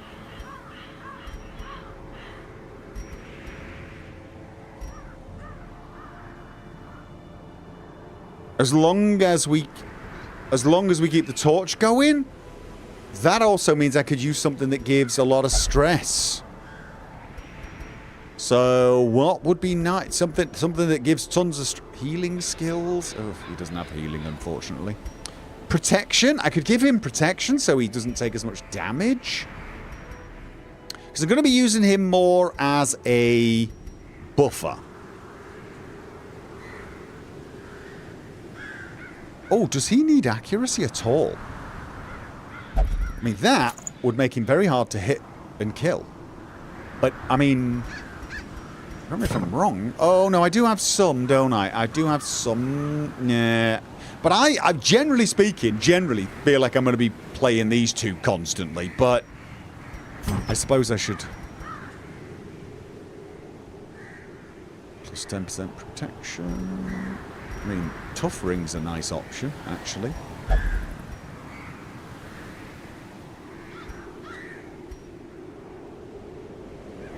Dodge, protection, hit point as a buffer. Yeah, that's what I mean, like, that would actually be generally all round. Minus damage, though? No. Do we have anything else? Come on, we gotta have something that's speed, no. Stress. Just protection. I mean, that's 25% protection. That means he's gonna really... You know, when he gets hit, he's not going to take that much damage, which is probably nice. And then for our occultist, extra damage is always nice. Stun, debuff. Okay, we're not doing a lot of debuffing, but we might do some stunning. I mean, we might do some stunning, but that's a lot of stress. It's not Eldritch. We're not facing Eldritch, though. Is there anything... What about... extra blight skill? I mean, this would make the blight skill pretty good, and he does actually do a fair amount of blight. Yeah, right. The heal. The only problem is that the heal ones are like percentage based, and honestly, I feel like what I would actually prefer is adds 3 to all of your heals. But yeah, maybe I should go for the healing. Because he probably won't be damaging that much, because he's going to be the only person healing. So, arguably...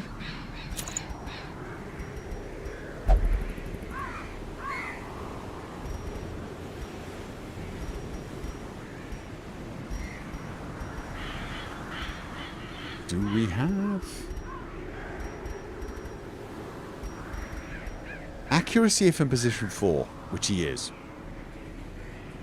I mean... That would mean he would always hit if he tried to hit something, right? And always would go first and reduces the stress he gets, which balances this and does more healing. Kind of looks like a cultist doesn't do blight, does he? Yeah, cultist does blight. Oh, no. No, of course not. No, you're absolutely right. My bad.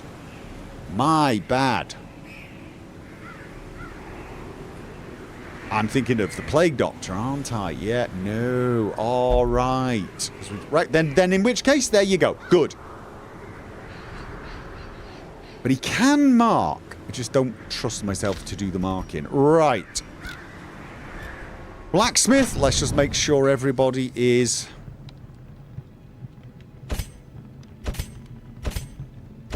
Yep, thought they would be.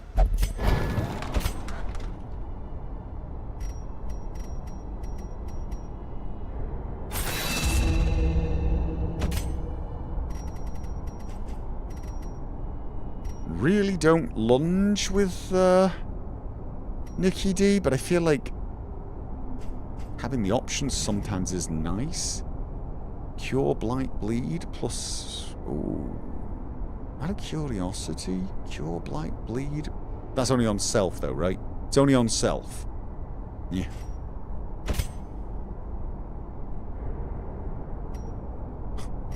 Yeah, I don't use any of these, do I?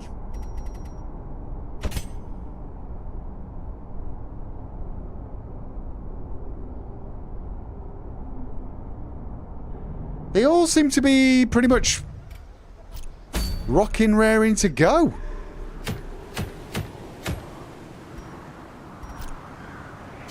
Which means it's... Oh, of course, yes. It's a collection quest I need. Yeah, and this is Warren's medium, which, again, suggests that. Suggests 3 shovels, at least 1 antivenom, 2 bandages, 4 herbs, 3 keys, and a whole heap of torches. Actually. Oh, and that's what they're recommending on Darkest Companion. Camping skills. Oh,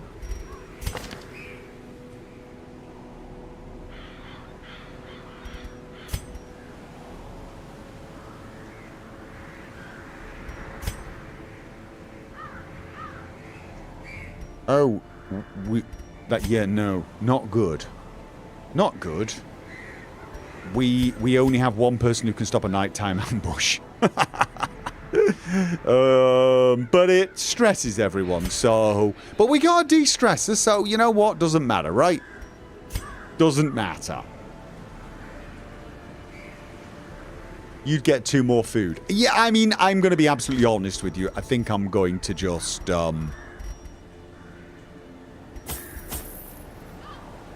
yeah.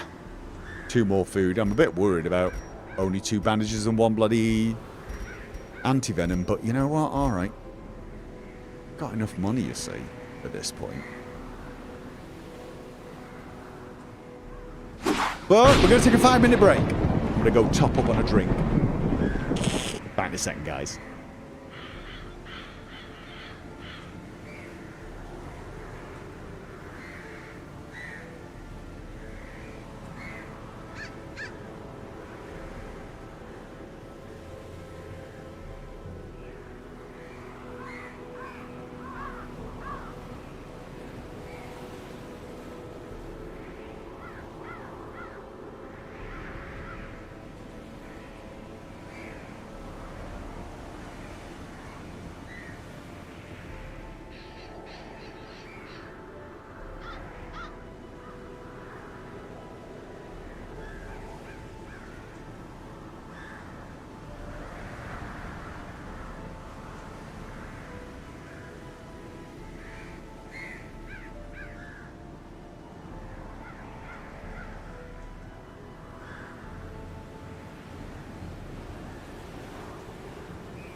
Okay, I'm back. And I'm eating a biscuit. Sorry. Oh, someone's birthday. What's up, Buck? Happy birthday. 33. Oh, so young.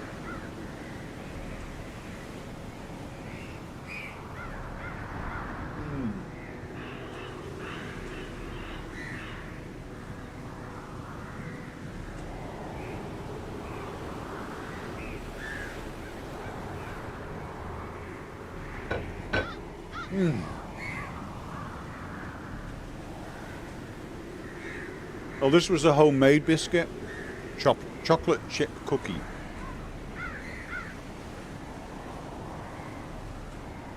With large chunks of chocolate in it.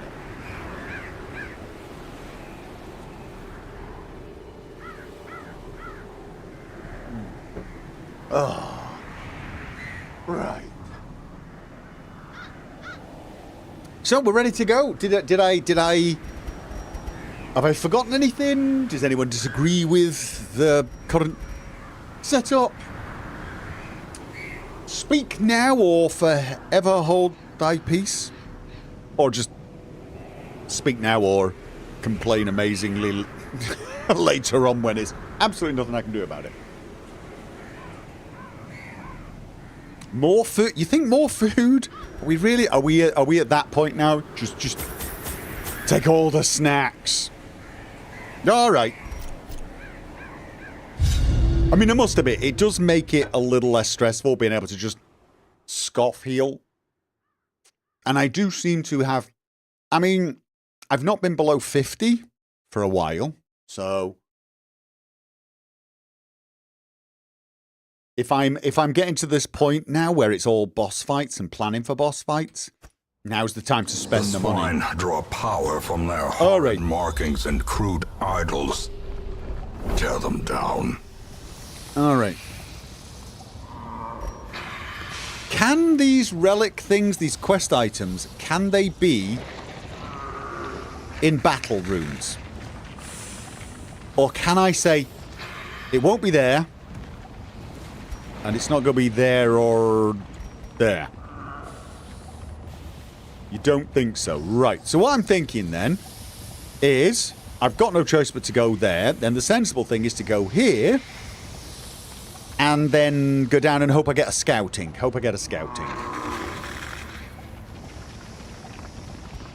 got a lot of traps, and unless I'm very much mistaken... Yeah, she's usually the better option for that.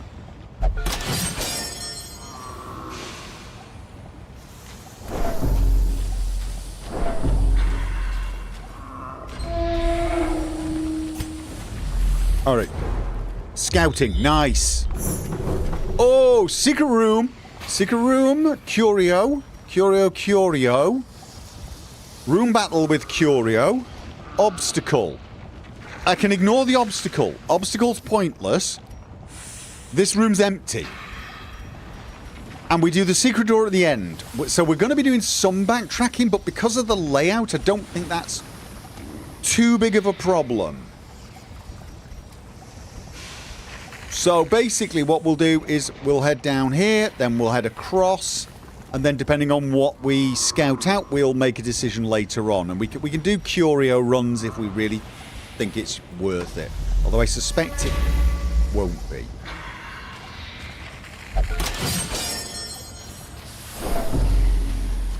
Let's keep the light up.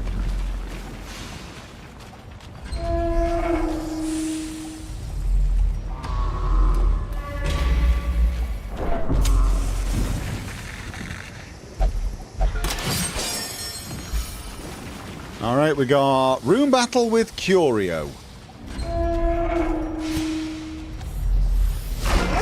I can't remember what that was. Is that a damage totem? I don't know. Oh, right. That's the stress one. This is the buff everyone option, which gives us speed, accuracy, and crit. Okay. So, let's have a look. 20. Both of these are bad. That actually gets this one, but honestly I want to focus on these 2 stress buckets. These... oh, they're quite resistant to the old blight, aren't they? They are quite resistant to the old blight. 140. They've got blight 90. It's just... it's... alright, you know what? Let's just... A devastating hope we get blow. crits! Oh, yeah, definitely. Definitely. Oh, you're kidding me! Oh, I mean, look at this! At least we dodged. Ooh, ooh, ooh, they don't like him. They don't like him. They do not like him. Okay, okay. He's got some self-heal, not end of... oh! Right, I guess rid of the drummer. Maintain the offensive. And let's just keep the buffs going.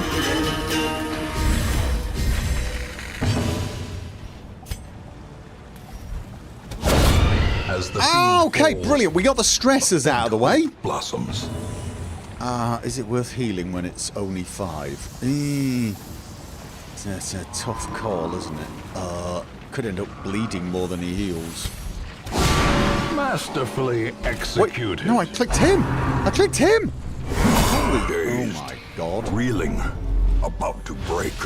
I clicked. What the actual...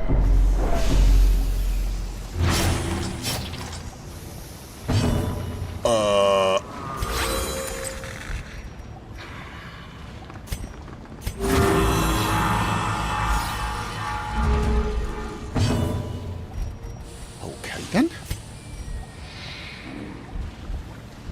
Oh, that was a turn. Oh, he's got 40% protection. All right, let's have a look. We got... wait, is that... that's the double buff, right? That's the double buff. Force bit, yeah. So, we can either de-stress...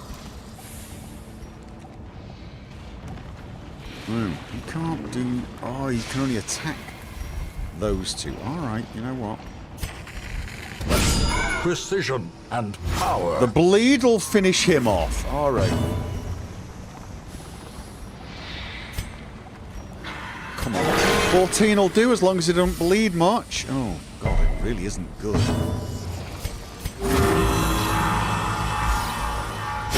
Alright, Slowly. he's out.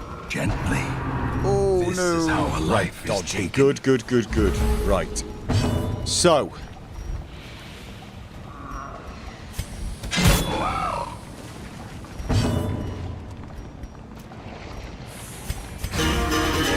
Keep the buffs going. Do the healing again. Oh, for God's sake. Come on. God, I missed the Vestal. Right, we got the health back. Now watch him obliterate him. Alright, nope.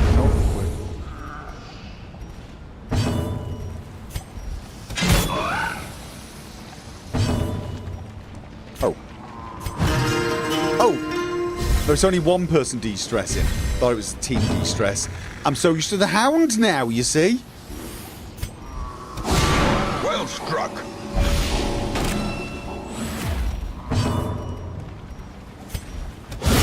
Nice. Continue the onslaught. Okay, and we didn't end up too Destroy bad. them all.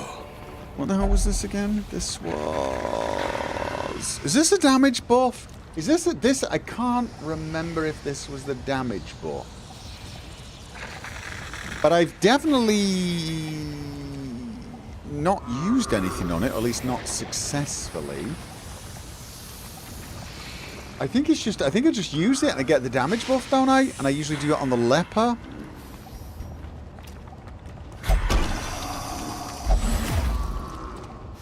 Yeah. Until camp. Yeah. Right, okay. Where am I? We're here. So. The big question then is, where's the best place to go for scouting? We know this one's not good. I feel like I should go here and then down, and then that'll... Yeah.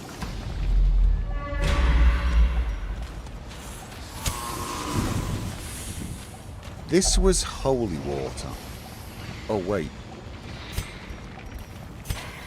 If I'm going to come back here, I can just do all this later. I can do all this later. I'm coming back. Alright, we need holy water. Right, yeah. A decisive pummeling. And... we need the accuracy. We need the crits. Okay. Do I want to mark? Do I want artillery? Do I want to pull? Let's have a look. Do any of them... she does good damage versus marked. Let's just...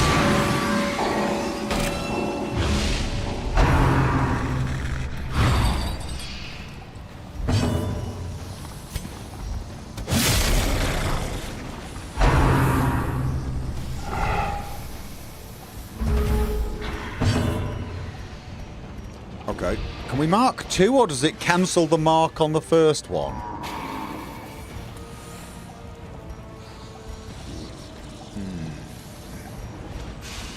Alright, you know what? I want to find out. Alright, mark both of them. Right, so we don't need a stress heal. We've got maximum buff. No, we don't. No, we don't. We want all the accuracy we can get. But all marked. Oh, I was sort of hoping that might finish him. Wow. Nope.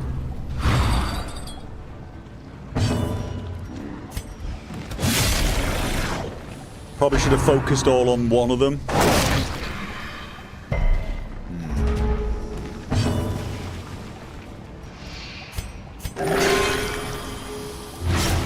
Oh no.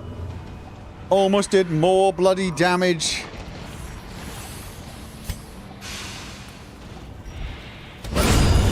A victory. Perhaps the turning point.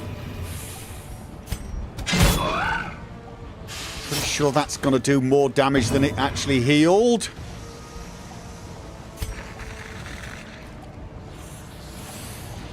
Bleed resist. Yeah, too late now. Should have done that early, shouldn't I? Should have done that early on. Hope you brought a lot of bandages. No, I should have done that knowing I had an occultist, shouldn't I? Should have done that knowing I had an occultist. Oh, and the bleeding is... oh, God, it's off the charts. Confidence surges as the enemy crumbles. I might have to use that bandage on. I mean, that's 21 damage. But then I won't have any more bandages. I don't have any more bandages.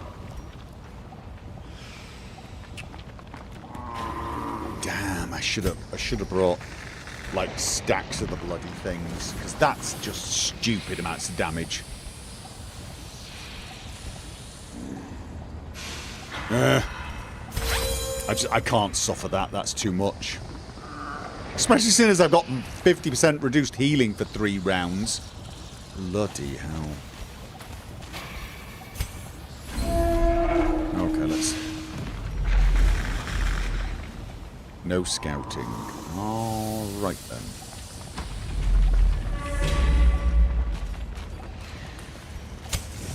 This was herbs. Glittering gold, trinkets and baubles. Paid for in blood.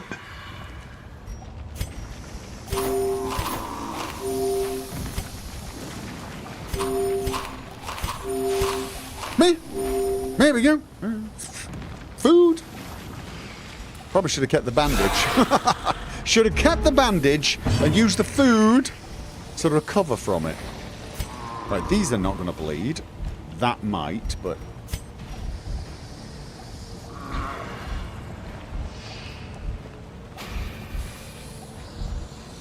nah, you know what? Impressive.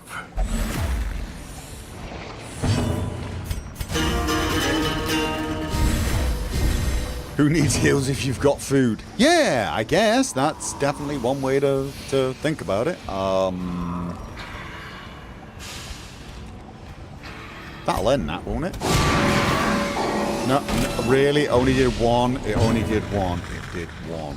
So wait a minute, is it worth doing like this? Get them all to attack me, but then have a boosted protection?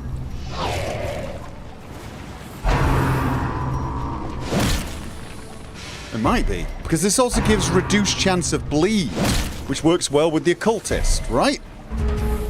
Because now I can do this and hopefully... Oh, for God's sake.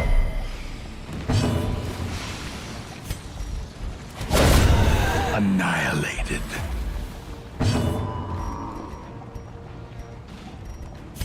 Sometimes I can't. I mean, if you could just get a trinket that added, say, 3 to the healing of the... I feel like I should just let him do damage and stuff and let... But he does so much good damage. Decimated. I mean, like that. I mean, really. Remind yourself that overconfidence is a slow and insidious killer.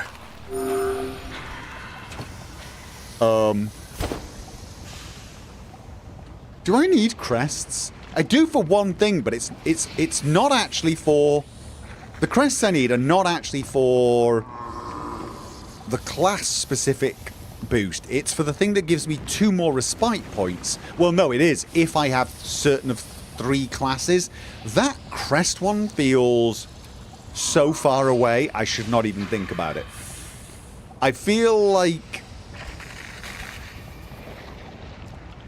Oh, mind you, do I need money?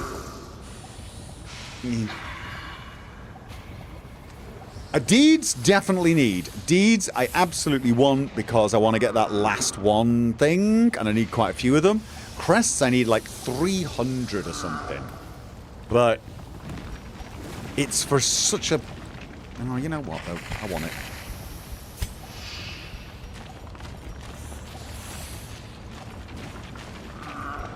And this is unknown. Please. Oh, we're not gonna have any. I'm gonna have to go there to find out what the hell's going on there. All right then, let's have a look. You can all bleed.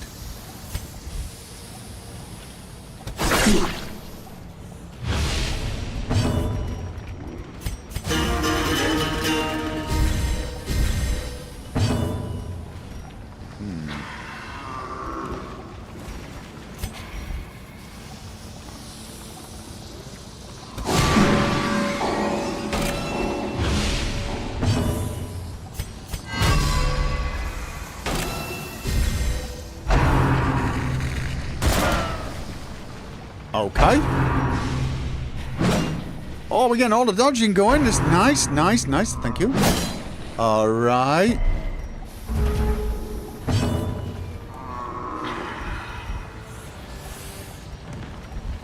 He can blight and bleed, but you know what? I like hitting both of these guys. Strike. And now they'll bleed at the drop of a hat. Press this advantage. Give them no quarter. And he... Okay. So he's going to die at 1 round, but... Right, how much damage does that do? It basically does 1 damage, which is not great. But then what other options does he have? Doesn't really have anything. Okay, can mark that one as well. Then we got 2 of them marked. Oh. The one at the back isn't getting a go.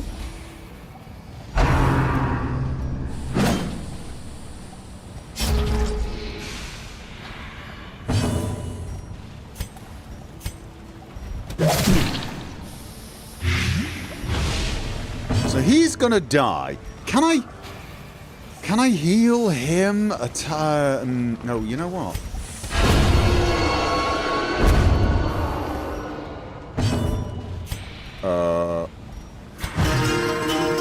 Because he's gonna die, but maybe we can get him to heal himself. Oh, The slow maybe death. not. Unforeseen. Another key. Unforgiving.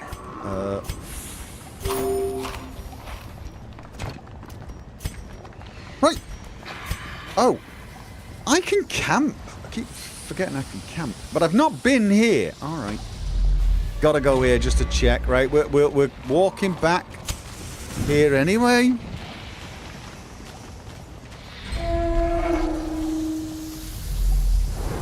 No, really?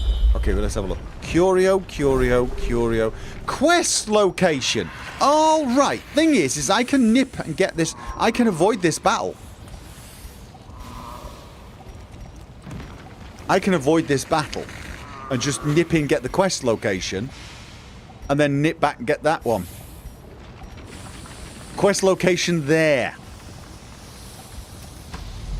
I don't think I'm going to come back for the... am I going to come back for these? No, I'm not going to come back for these. This requires bandages. Definitely not coming back for this. Because I don't have bandages. This required holy water. The big thing is am I even going to pick up whatever's that? Well, you never know. You might. Was it portraits I needed? No, I didn't need any of this crap, did I? Nope. Nope. Should have gone with my guts and just ignored it. Right. I mean, honestly, I feel like I don't even need to damn well camp, but I should probably just do that to get some space for looting.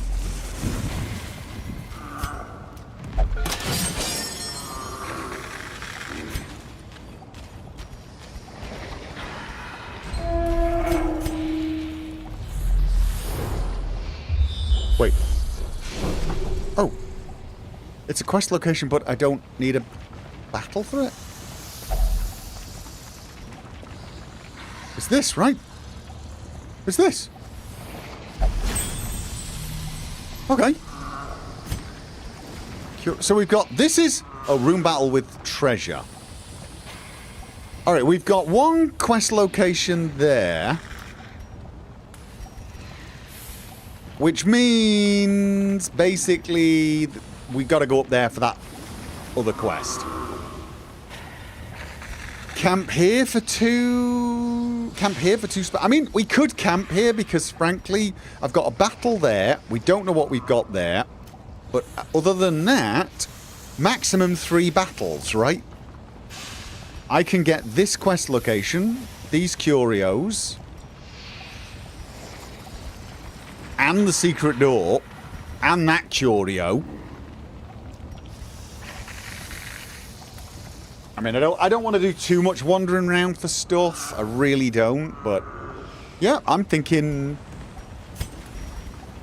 yeah, why not? Mind you, we just don't. A, we don't need healing. B, we don't need stress reduction. We just don't need to camp. The only reason we do it is for the buff. Problem is, we've already got this huge buff on our leper, 15% damage until camp. What's the 10 accuracy and 5 crit until camp? Is that from the same thing? I mean, honestly, that buff seems better than anything we can have, and... Camp after the... I mean, honestly, this... Right now, I'm just... this might be the first mission where I don't even camp.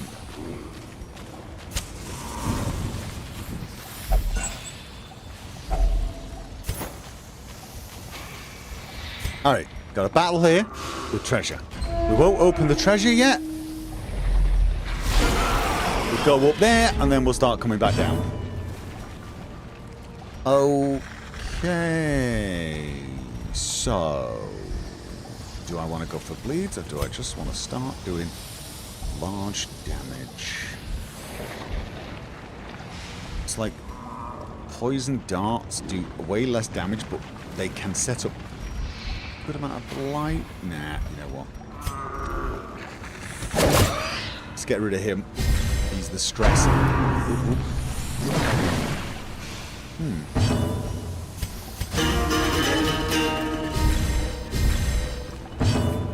Yeah, that Bone Altar's buff is just absolutely amazing. Oh!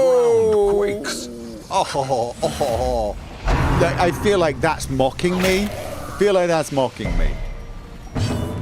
And honestly, I'm kind of liking this play from now on. Just do all the buff and try and get them to attack the leper.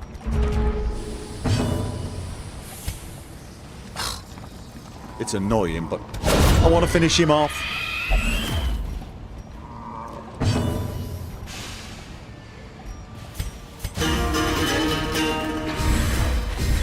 Might be worth to keep the torch up. The thing is, I'm not even going to need all these torches. This layout is absolutely spectacular for me.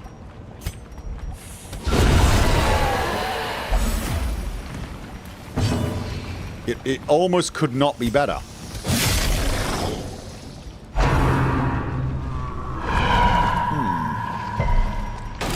Oh, interesting.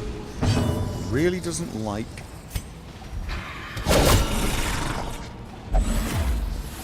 Okay, just one. Right, we've got max buff.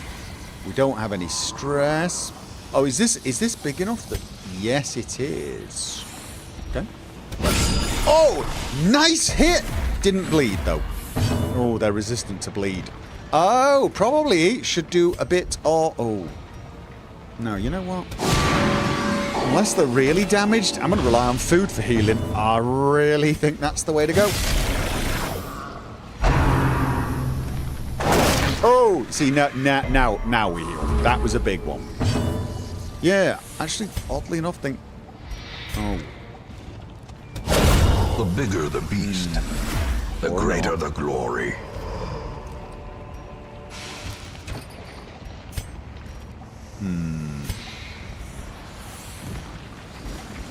We'll do that on the way back. See, now there's an argument for camping. Well, even... No, you know what? Is there an argument for camping? Get rid of that bloody buff? I mean... Again?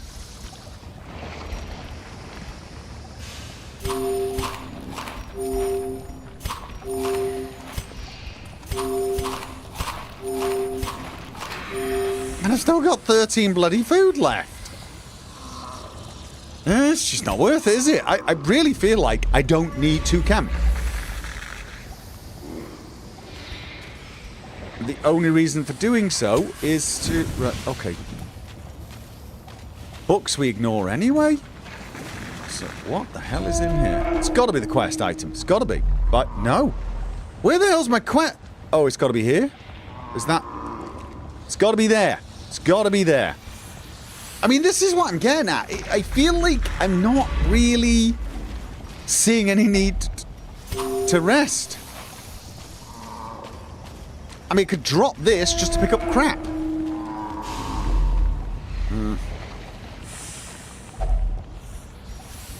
I need to save one key at least.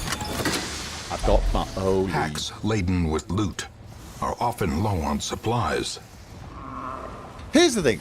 I could rest now and use 2 food and get the buff. But would that buff be as good as these buffs? These buffs just seem too damned good. I mean, his accuracy is... Once we start getting his buffs, I think I'm seriously thinking of just dropping the camping gear. Yeah. What do you think, guys? I'll drop it and then suddenly I'll need to camp. But is it portraits I need? Or is it portraits I need? It is, isn't it?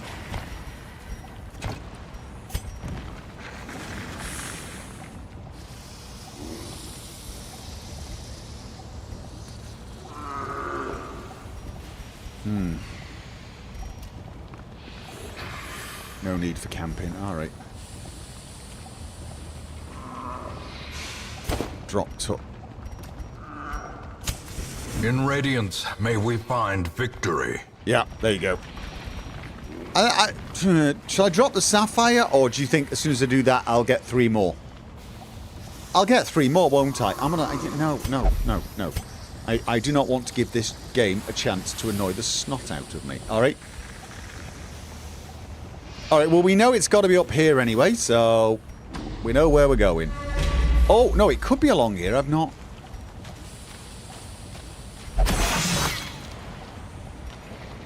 ancient trap Yay! lie in wait, unsprung and thirsting for blood. All right then. So then the other one was there.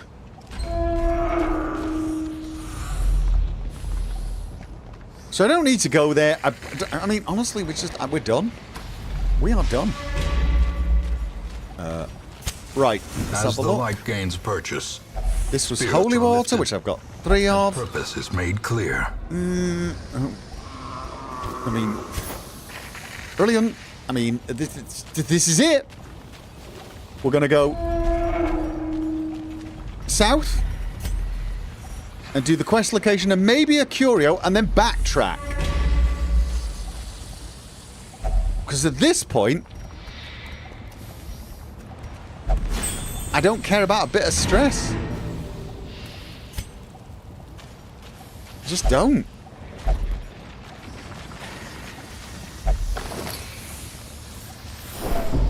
Yeah.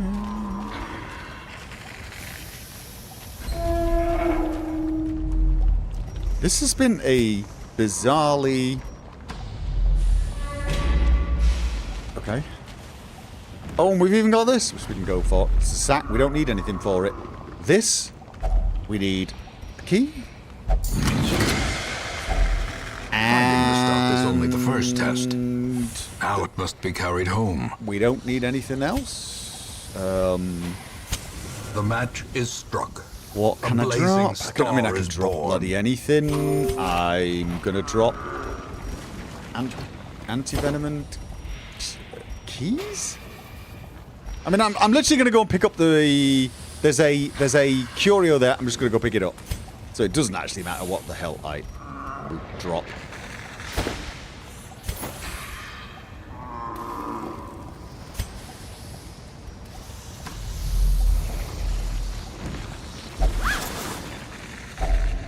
And then I can drop torches, shovel. What? I can drop what the hell I like. It doesn't matter. Right, there we go. Drop the Of cash. their writings, the swine will grow ever more ignorant. Okay. If such a thing were possible. All right. Got a bit of money there. Actually got a bit of money because of that secret room. Yeah, a few things. More importantly, we got someone diseased. Hysterical blindness.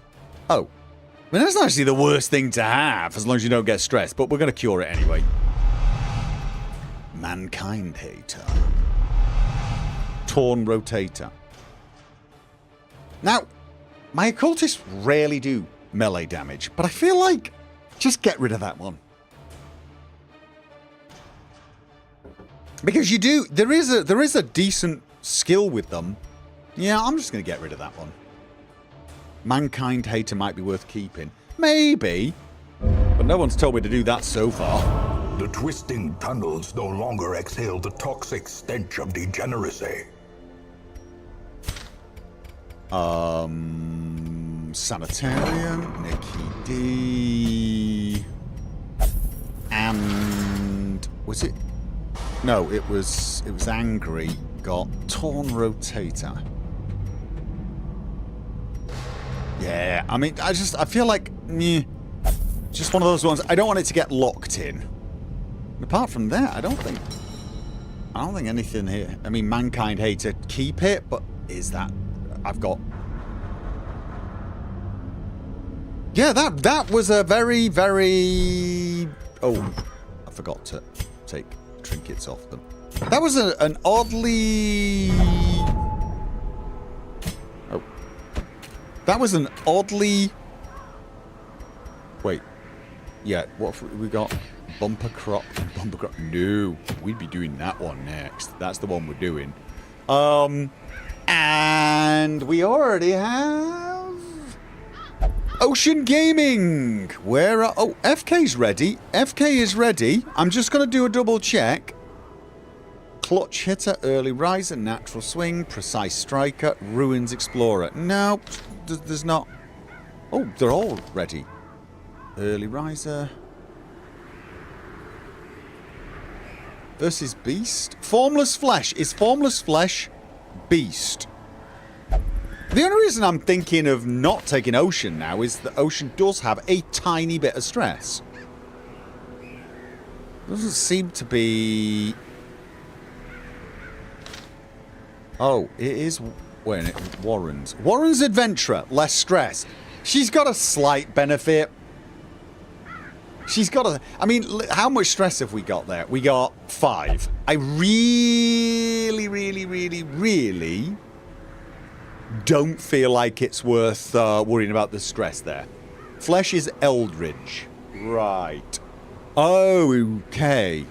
And I can't help but wonder why we're not taking an occultist, but alright. And then it was...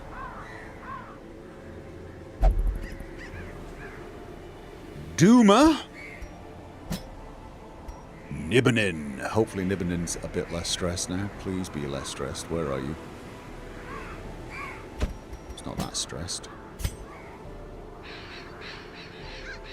I mean, ideally, you'd want to go in with 0 stress, right? That's what you would want to do. And then Trassel. Wait. Didn't I just take Trassel on a mission with me?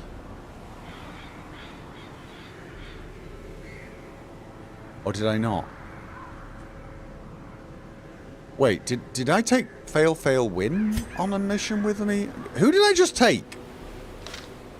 Because I've got Trassel lined up for this one. Did I put Trassel in the last group as well? Because he's got no stress.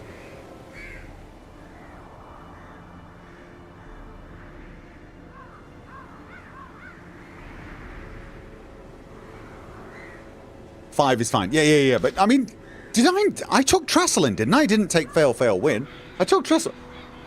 Okay, should I take Trassel again, or should I... So, the thing is, he's got... There's no downside to him.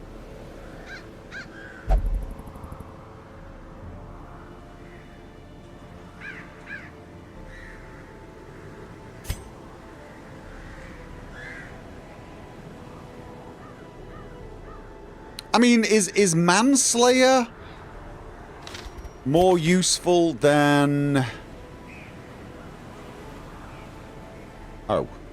Oh. 10% damage melee skills. That's actually a good one, isn't it? Because that's good against everything. Manslayer is good.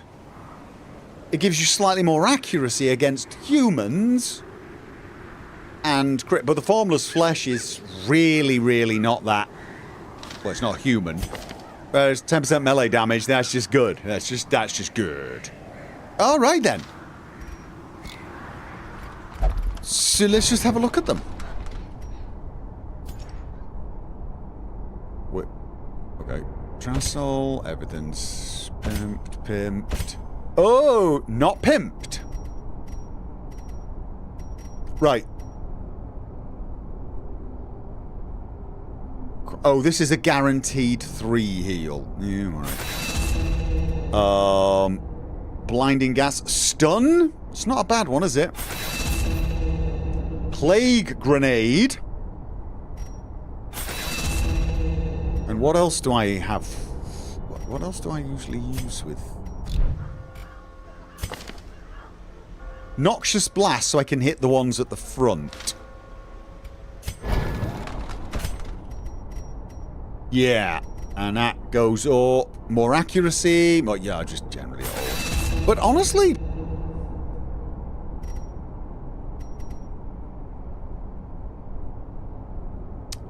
It's like, just in case it... I mean, see, sometimes putting that in off target... I mean, all of these are theoretically useful. And, like, I can imagine getting in the dungeon and wanting to rearrange his skills. It's like, some of them, I really don't even... I mean, I've not even learnt these on him. I'm sure there's a reason for using them. But these are not the sort of thing where I suddenly go, no, I feel like starting every battle with withstand. To get the extra protection, trying to get everything onto me, and having extra bleed resistance, debuff resistance, move resistance, etc. And then laying into them and having the healer just be able to have an easy time healing. I feel like Trassel, that's the moveset I need. Nibbernin, I mean, I do have the other skills. I don't know whether I've maxed them out. And let's be honest, although I can sort of see the benefit on some of these, am I ever going to swap?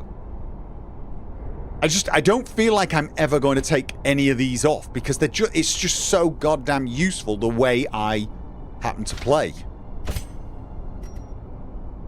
I mean, I'm certainly not at this point going Mace Bash. Illumination, she'd have to be in a different position. I mean, I can do that. I can swap her and Nibbernin, I guess? No, Nibbernin's in the second position. Plague Doctor could probably shift. Yeah, could swap places with the Plague Doctor if I want to do this. That would bypass stealth.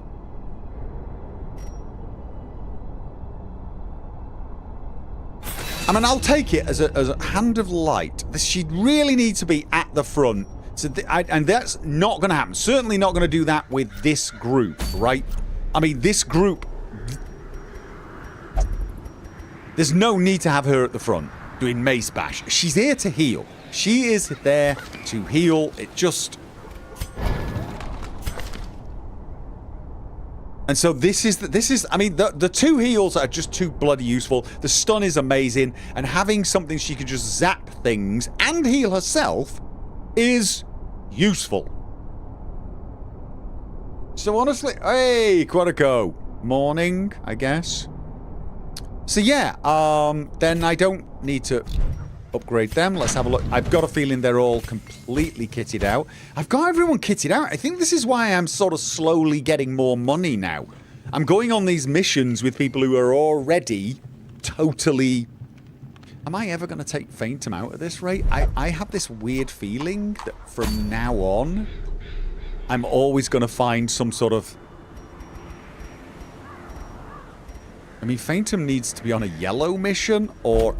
maybe the green, but on the green, how many have we got that could actually even go on a green mission?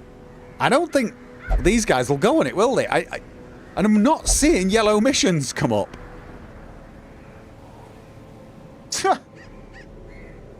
I got a feeling these four are not going to get leveled up.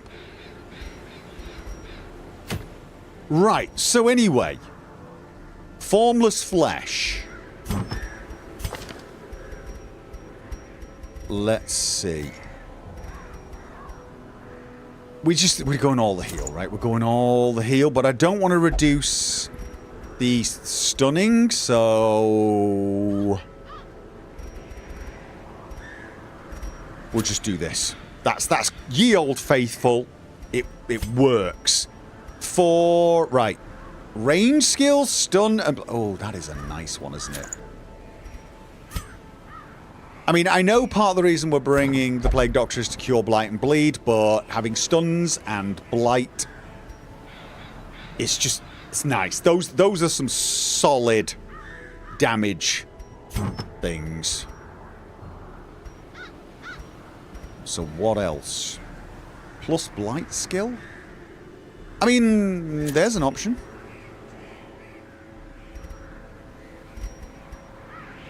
Really, really... What would the Blight skill be now? 160%.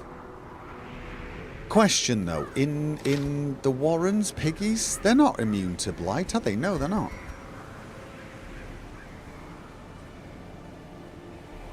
Oh, Piggies are Blight resistant. Okay. Right. Oh, well, that sucks.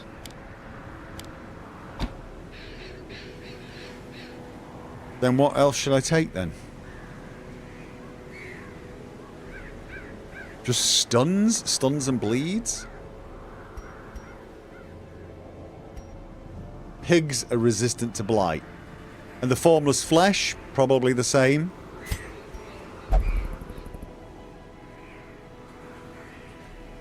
I could, of course, Right, so we go for we're there for healing blights and bleeds, which is really probably dead useful. If no one's bleeding, can do some stabby on the front. Stunning on the back row. What about stunning on the front row? Flesh can be blighted. Is the flesh always at the back?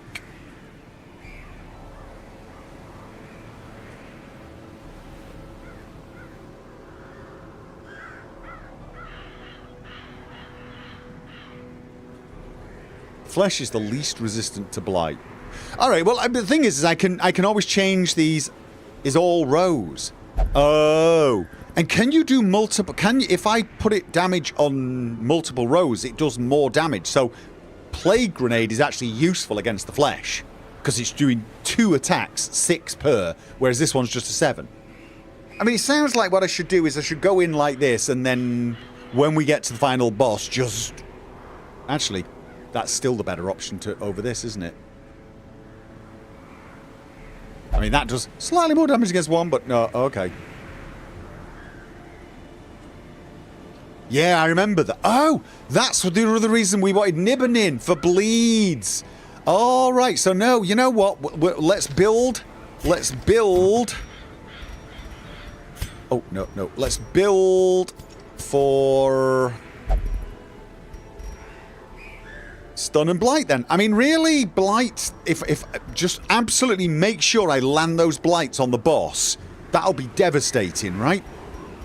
This will make it so that Nibbin and Duma are just able to lay in. Obviously, this isn't going to be very useful on the, mind you, blight resist, disease resist. If I remember correctly, you guys said there's going to be some blighting, which is why we wanted to bring him to do the unblighting. And if he doesn't have to unblight himself, that means he's more free to... You know what? I'm liking this. All right, so there you go. Those are the trinkets for the... Nibbin. Bleed. Right, no, we want bleed. Now, the only problem with this is it gets less healing. He will not be doing any healing himself, though. So that's okay. I think he can survive this. Doing extra damage and 30% bleed chance. Nah, that's too good. That's too damn good. That is just too damn good. If anything, I want to get more and more bleed. Because if I could just get these two putting blight and bleed quickly on that final boss, I have a feeling I might... That's the way to go. I'm not going to jinx it.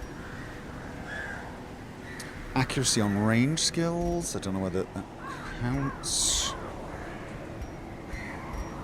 Stun resist and dodge. Dodge is always nice. I mean, that's not a bad option. Speed, damage, and stress. Or more dodge. I like not getting hit. No, I do get that. I mean, that's and it's nice if you can dodge and not get stunned. Because again, I think for that final battle, I really want to keep Nibbin and Duma, if at all possible, able to just concentrate on getting damage down. I mean, being able to remove the blights could be useful on him, but I'm thinking I'm just going to take a ton of anti-venom anyway. And I'll use his removing blights up to the boss fight. Alright, so that's reduced stun. Unless there's something that's a little better. Bleed resist, damage resist. Oh, they are Eldritch, right? They're Eldritch. Blight resist. No, don't want that one. I mean, the other one is...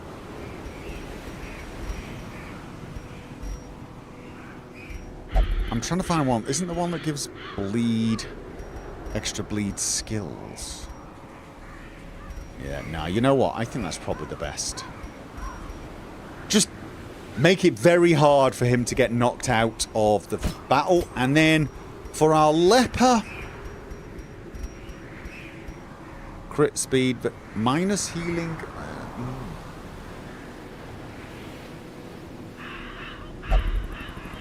As long as I keep putting that protection up. I mean, the thing is that extra protection from his ability. The improved crit chance? Probably less useful against the final boss, although no, he can keep doing the double here. Tank him up. Yeah, I think you're probably right on the tank him up. So we're not going to use him for damage on the final boss, right? The final boss, these, and just tank him up. Just, not unholy, definitely not. Not, no. Protection. Oh. If we're not going to use him for damage and try and get those big crits, because he does a huge amount of damage. And again, that boss has, like you said, it's on all 4 rows. He can hit the front 2 rows, right? He can hit the front 2 rows. So slightly less damage, but that does less healing on him. This just gives him extra protection, which is nice. Of course, I still feel like I need the focus ring on him.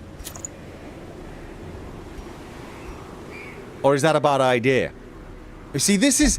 You use this to make sure he can constantly hit and hit. Or... Yeah, I mean, that's the thing, guys. I'm either going to go for a no-dodge run, where I'm using that ability he's got to try and tank, and then have the Vestal try and keep him alive, and do damage through having increased accuracy and crit, which would be that, because now he's got plus 13% crit.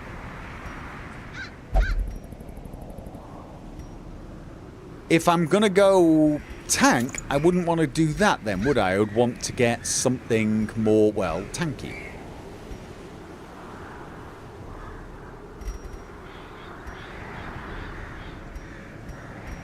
But then he's never going to hit. So the question is are we going to play him never going to hit like that, or am I going to, cuz play him my standard, which is going to hit hard. I would go Berserk Leper. Got to be honest. Bleed from Hound Master is not that much though. Beg to differ. Last time we did this boss, I believe we took Nibbanin and we draxed it. Yeah, no, this is the way I normally play him. So this has got loads of crit, bit more accuracy, not dodging as much, won't heal as well, but it's just going to hit more often with those big crits. Yeah, I like that idea. I do. I like that idea. I think I'm going to go with that. I think that is just... It's the way I play.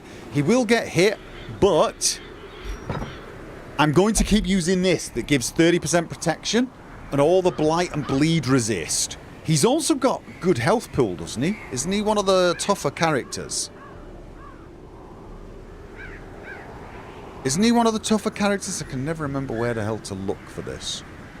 Yeah, 63. I mean, he is. And we have got a Vestal. Vestal pimped for healing. He can also self-heal. So he could just put this up and then just keep healing himself. And let these guys damage. And then just every now and again, when he's not doing too bad, doesn't need a heal, he can just whack out this. See, the reason I like this is he gets 2 chances of getting those crits, doesn't he? It's probably silly to think like that because that's got a plus 7% crit. Would it be better for him to hit 1 with the improved crit chance? I think it would, wouldn't it? This just equalizes the damage across both. And he has 2 chances to crit. But this one's just a bigger chance to crit and it'll crit on the whole thing. Yeah, it's probably best if he just keeps whacking away at the front one.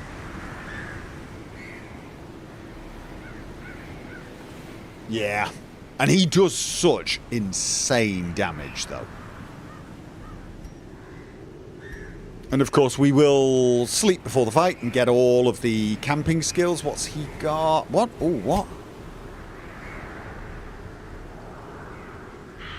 What camping skills do I want to be taking? Right, you've got Cure Disease, that's fine, but honestly...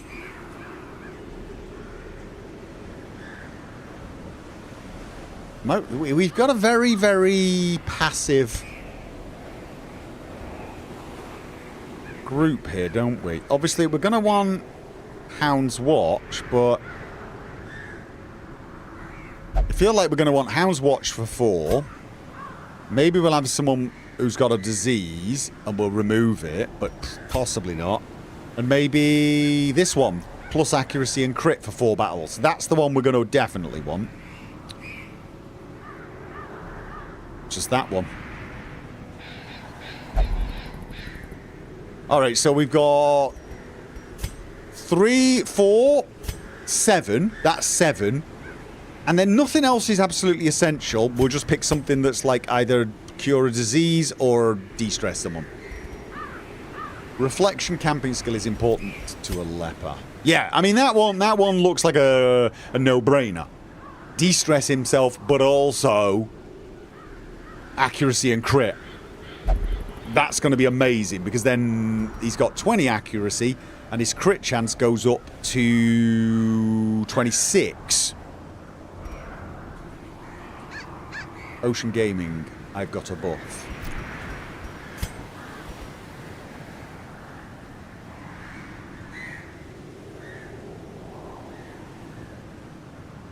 Hand of Light. Ranged. Yeah. Oh, a camping buff.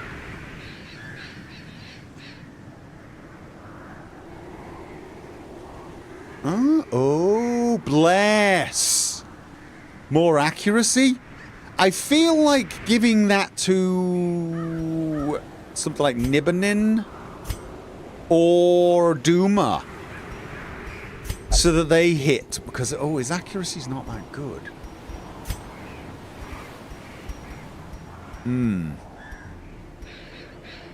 Yeah. Maybe giving that to one of these guys?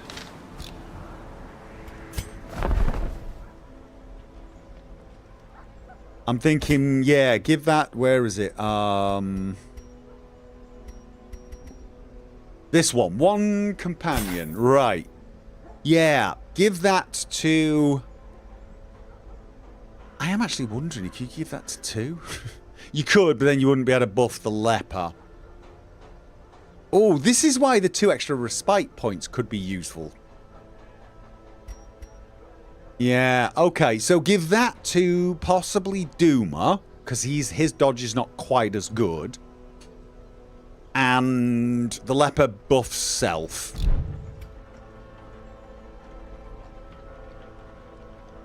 Give everything to the leper. That's the other option. Especially if the leper uses Withstand, right? If he uses Withstand and it marks him, will that encourage the final boss to attack him instead? With his 30%... Right, I mean, he's got -4 dodge, which is not great, but if he gets this other buff, that'll actually make his dodge not that bad, whilst keeping his accuracy really high and his crit chance high. I mean, that's one option. Give everything to the leper. Alright, and hope that he takes most of the damage. Nibbanan cannot use stress heal in position 2. Oh, right. Oh, yeah. That's true. So we would need to go Blackjack, right? Or Guard Ally. Oh, no. I definitely don't want Guard. No. We could do Stun. That's a sort of a nice one, I guess. It's a shame we can't do the stress. It's just to be able to do stuns and play grenade and battlefield medicine, he has to be there. So, alright, no, good to know. Good to know, and he's got Blackjack 5, so we're done. Alright, this looks like we're ready. Obviously, I'm not going to do it tonight. And we're actually set up to go next time. Another boss? How many bosses have I got? How many? I mean... What have we got left? Defeat the Brigands, 16-pounder. Formless Flesh. Beguiling Siren and the Drowned Crew. Oh, multiple assaults on the Darkest Dungeon. Okay. I don't have a flagellant. I don't have a flagellant. We can't do the Darkest Dungeon until we've got BSW games to 6. It's just, we can't do it. It's not happening. It's not happening. Sorry, he has to be 6. He has to be 6. He's almost there. As soon as we find a veteran mission, we're taking these... Well, we can't take these 4 on a veteran mission. They'll get absolutely toasted. I could use Tamphiat as a healer, can't I? And a flagellant can sort of heal. I could probably make it work. Get these guys to 6 and Phantom at least gets 1 mission, right? He needs to get at least 1 bloody mission. His memory has improved. He's going to remember all this setup for the next stream. Well, the setup's done, Koroko. I've actually done it. It's completely there. But I've started writing down at the end of the stream. I write down what I'm doing next time. Saves a lot of time and hassle. But anyway, we got 4 boss fights. 4 boss fights and at least 1 veteran fight. We've got to do those before we can even think of the Darkest Dungeon. Dies level 5, spends weeks on someone else. Maybe. But look, I've got to get all the tick marks. So BSW Games needs to get to level 6. We'll go on a veteran mission. He's level 5. We'll go on a veteran mission. I mean, he should be able to survive a champion mission at level 5. And the lowest level person will be level 4. A veteran mission should be a doddle. But yeah, also, this has got a torch on it, which lets me know, Korokos, even if I lost the note, I know I'm going here for a boss fight. Whenever I see a torch here now, it's because I've set something up the week before, so I have a huge damage bonus for my boss fight. And from the looks of things, we've got 1 boss here, 1 boss here, and 2 here. Well, we're finished with Ruins. Ruins is finished. And then it's the Darkest Dungeon. God knows what that is. I've never done that, so... So there you go. Thanks to a wonderful invention called Notes, you'll be able to... Yeah, no, it's not like the Notes app. It's a text file. Sorry, I know you probably all have apps for your notes and stuff, and it's all synced with your phone. I got a text file. I got multiple text files on my desktop. Timings on videos. Notes for videos I'm going to be doing. Just, it's all in text files. The digital edition of Post-it notes. Sorry. Or do we do the DLC before that? You know what we're not doing?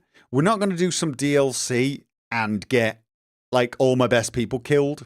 I don't even know who I should take on the Darkest Dungeon. I've got a feeling it's something like the group I took for the last boss. Oh, I definitely want to go on a few more missions with Minister of Paranoia. I want to do all of the Uji Thingy What's It missions, the Dream missions. So, oh, Minister of Paranoia's actually a bit stressed.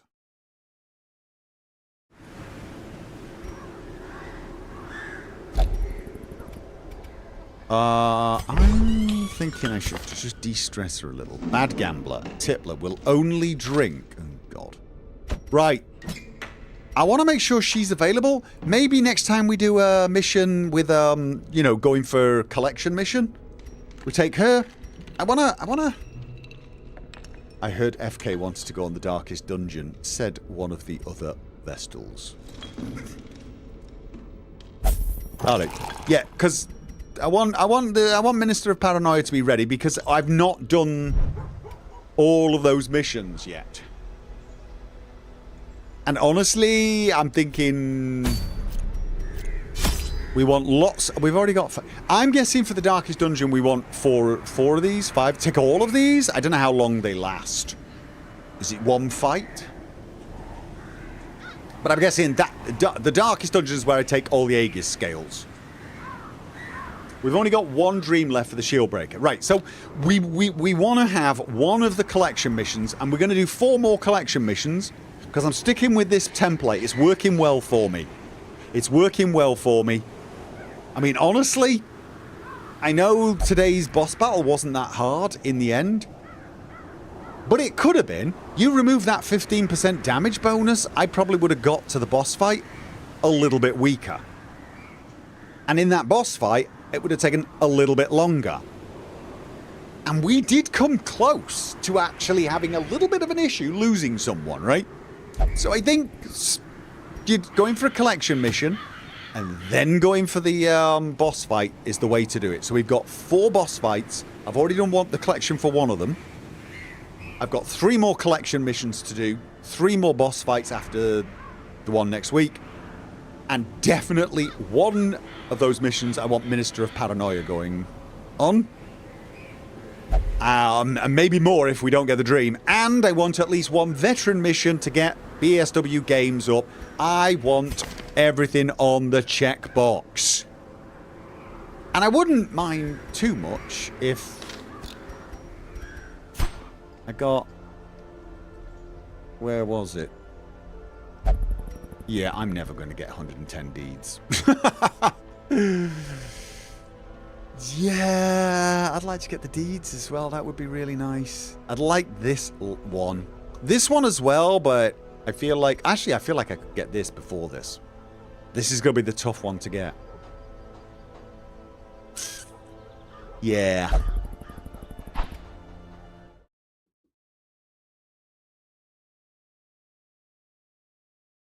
We definitely can send you on one of those level 5 missions with a little assistance from a level 6 character or two. We could nib on him, but I'm really thinking what we want to do with Phantom is to actually have him on a veteran mission alongside Tamfir, BSW Games, and Dana Tucker. It's not a bad group actually, as long as we have our Musketeer set up for healing.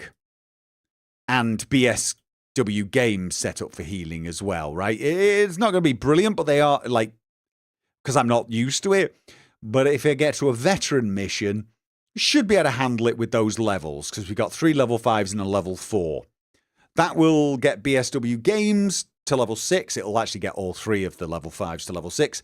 And Phantom, I don't know whether it'll get to level 5, but at least he'll have a mission. Why is everybody volunteering Nibbanin and FK for the Darkest Dungeon? Oh yeah, Nibbanin and FK already did a boss fight today, Quadico.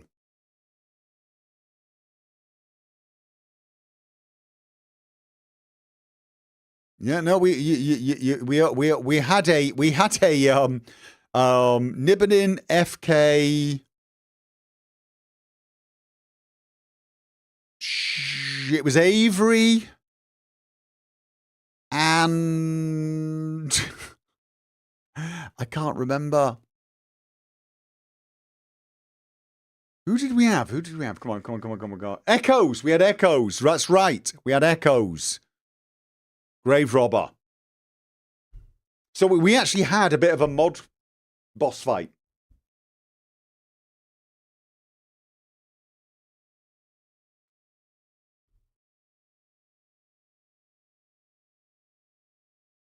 And I didn't get any of them killed. Sorry. Goriko wants some of you to die. You know that, right? You do know that's all she wants. Pain and suffering. Anyway, I'll be back on Thursday. Me and Che are going to hit grounded again. I don't know what we're doing. I think we're just tidying off a few loose ends. There's probably only going to be 1 or 2 more grounded streams, you know, in the nearish future. We might take a break once we've cleaned up a few things, and then return with that once we get a new update. But that probably won't take too long. That probably won't actually take too long. But we finished the final boss of Grounded 2 where it's at the moment. So, I mean, there's still more, but they've not released all of the story yet. So think of it as chapter 1. We finished chapter 1 and we're waiting for the release of chapter 2. Think of it like that. But we still have quite a few things to do. We haven't finished building the house, and we've got a lot of weapons we haven't made, a lot of armor, and we would like to upgrade all our stuff. So when the next chapter comes out, we can sort of dive straight into it and not fall behind the way we did in Grounded. So it's just little things like that now. Now we've got the story done. We'll probably work on the base a little bit. And finish the hunting lodge. Have we got a hunting lodge? I don't think we got a hunting lodge.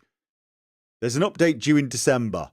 Yeah, I mean, the update might come before we finish the house and before we finished getting all the armor and upgrading, in which case there will not be a break. As long as there's stuff to do. But that'll be Thursday.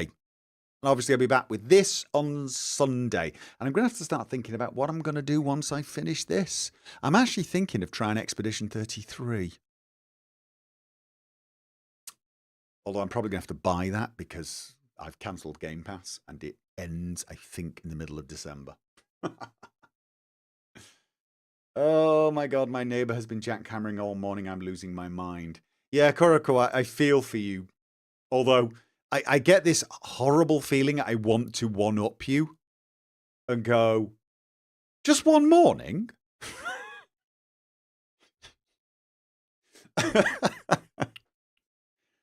I can't remember when that wasn't a thing for me. Summer. I don't know. August, July, maybe? Or August. I think August was the last time I didn't get woken up at 6:37 in the morning. And it's one of the worst thing is there's still new stuff appearing, Koroko. It's still new stuff. End of last week, 2 new diggers turned up. And I told you, didn't I? I sent you a message. Koroko's the only one of you that know. I mean, but I don't even feel like I should tell people what's going on anymore because people are just going to think I'm making it up. My girlfriend actually thinks I should start a vlog channel just discussing the noise and stuff. It's that stupid. Living here is like the Apollo 13 movie. If I didn't know it was true, I'd think it was completely made up.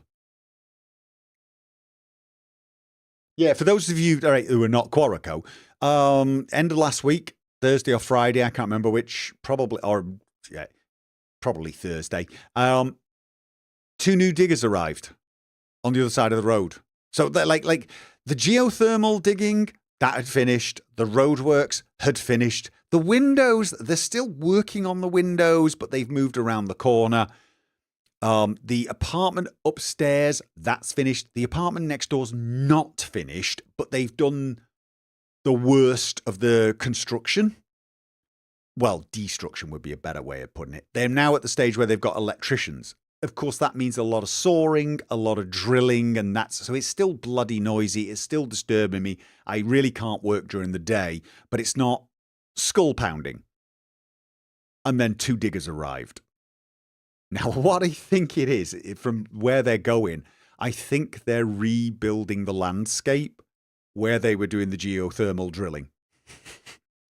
Which makes sense, because they probably left a sod of a mess, and now they've just done a landscape in it. I don't think it'll take long. I think it'll be like a day or 2 more, maybe.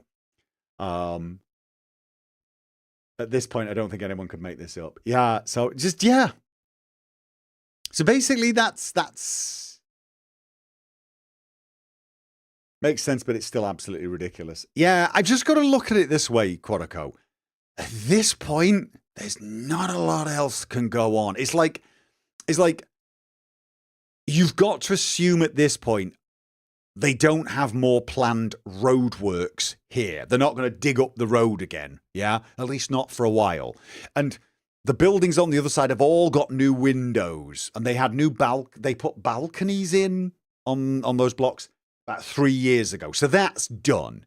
They did the roof a few years before that, so that's done. So you've got to sort of think to yourself, right, there's going to be a period now. I mean, when you redo things like this, you normally do it, and then there's 2 or 3 years where nothing happens because they usually can't afford it, and the people who live there just don't want the hassle. So really, this road should be good for a while. The apartments, we got 2 apartments completely renovated. Those apartments, they're not going to do it again. You don't have your apartments being renovated for 3 or 4 months and then 6 months later do the same thing again, right? You just don't do it. So I got to look at it that way. It's kind of like, I mean, of course, one of my other neighbors might decide to renovate their apartment, but you know.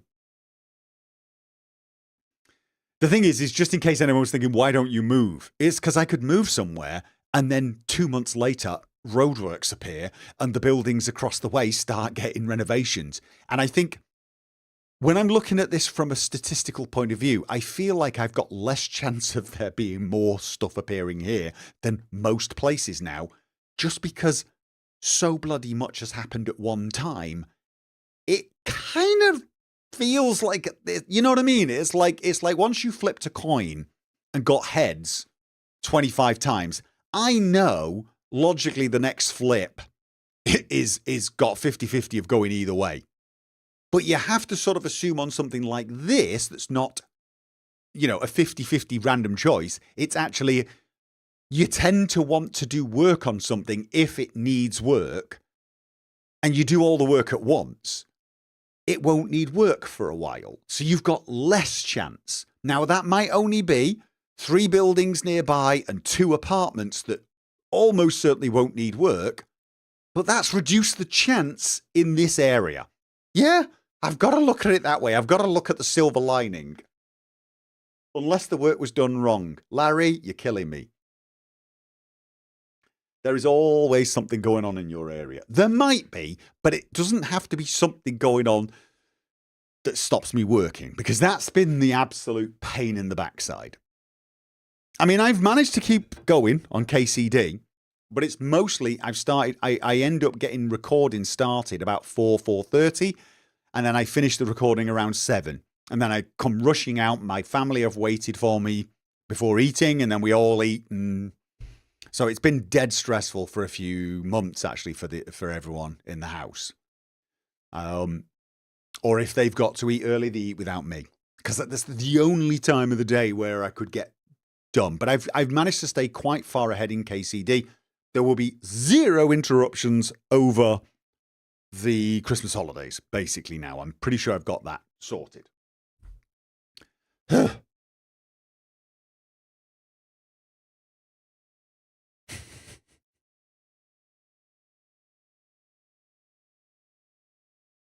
If you make a vlog, call it War on Peace. Yeah. You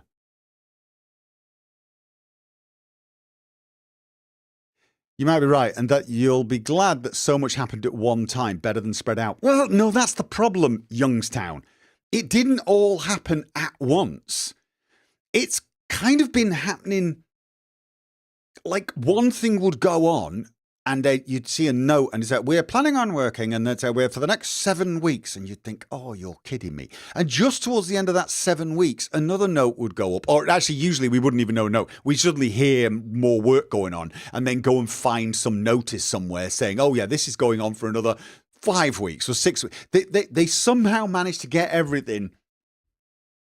I mean, I do wonder if they'd have done it all at once, whether my brain would have melted, because I would have had it from every single direction. But yeah. Been going on at least 10 years, it feels like. Well, it's the thing. It seems to come in waves. It does seem to come in waves. Well, I've had about 5 months of it now. At least 4 months of it now. Before that, we've had moments where, oh yeah, we've had 2 months, and then it's been a pain. But there's usually a few years between these things. You might get the odd thing of, oh, there's some work going on, and I get 3 or 4 days where it's disturbed. Yeah, I mean, that's to be expected when you do the sort of job I do, where you do need quiet. You kind of expect every few months something's going to go on. there'll be some emergency roadwork because some pipe has burst or something, or a cable's gone down, and you'll think, oh crap, that's tomorrow and the day after. I'm gonna have to do something else. Yeah. This is different. This is so very different. This isn't like, a week or 2 weeks. This has been so many months. I'm just. It is. It's. Get your son to fly his drone over the diggers. Get a close look. I don't need to. I can just walk out and take a bloody look at them. I can go peer in the holes. I can go jump in them late at night if I want to. Hell, yeah, my girlfriend wanders over and starts talking to them to find out what's going on and ask for timetables and things. You're still traumatized from the time when I had to switch to nights. It was awful for me. It was, but Quorico, what I'm saying is, when that happens, when I have to switch to nights for 2 weeks, it's a pain in the backside. But that at least means I can sleep during the day. That means there might be some noise going on that's picked up by the microphone, but as long as I take my medication, I can probably sleep through it. Yeah? This? I couldn't sleep. I couldn't. The noise was so bad. I could not sleep. It was just skull shatteringly noisy. So I couldn't work nights.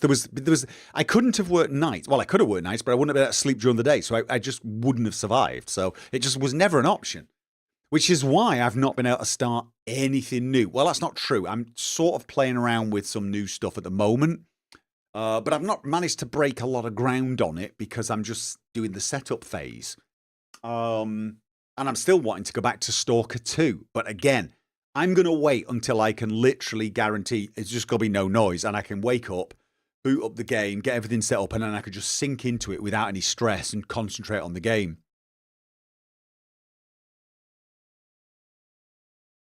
So, yeah. Oh, yeah, my girlfriend's a little misorganized. Go over. If something's going on, she'll be over there going, excuse me, could you tell us what's going on? When, and get all the details. Your area is fairly quiet despite being in a city. But here's the thing. This area is actually a quiet area when there's not construction going on. There's not a lot of people wandering around making tons of noise. I don't have neighbours who play loud music. There's one of those idiots who's got a motorbike where he's deliberately taken the silencer off the exhaust so that it sounds like, the thing's semi-exploding all the time. One of those people, thinks everyone thinks they're cool because they've disturbed them.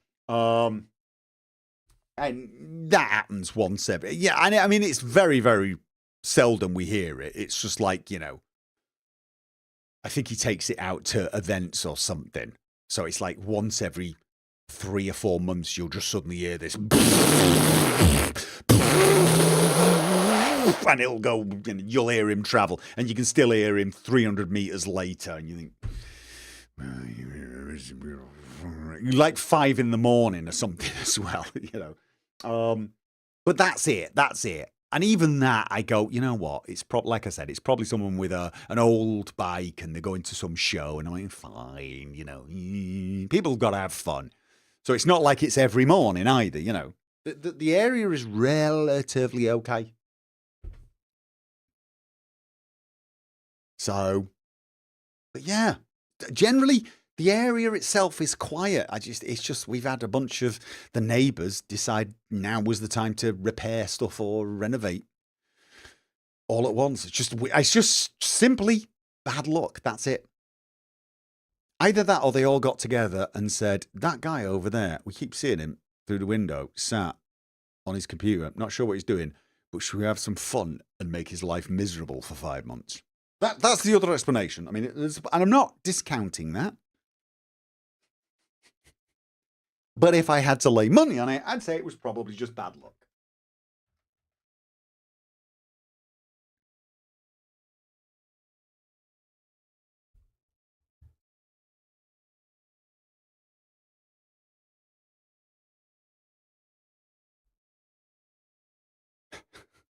So anyway, here you go. Yeah, I'm gonna go. I'm gonna get out of here, go to bed. All right, guys. Good night. See you Thursday. Thank you very much. Good night.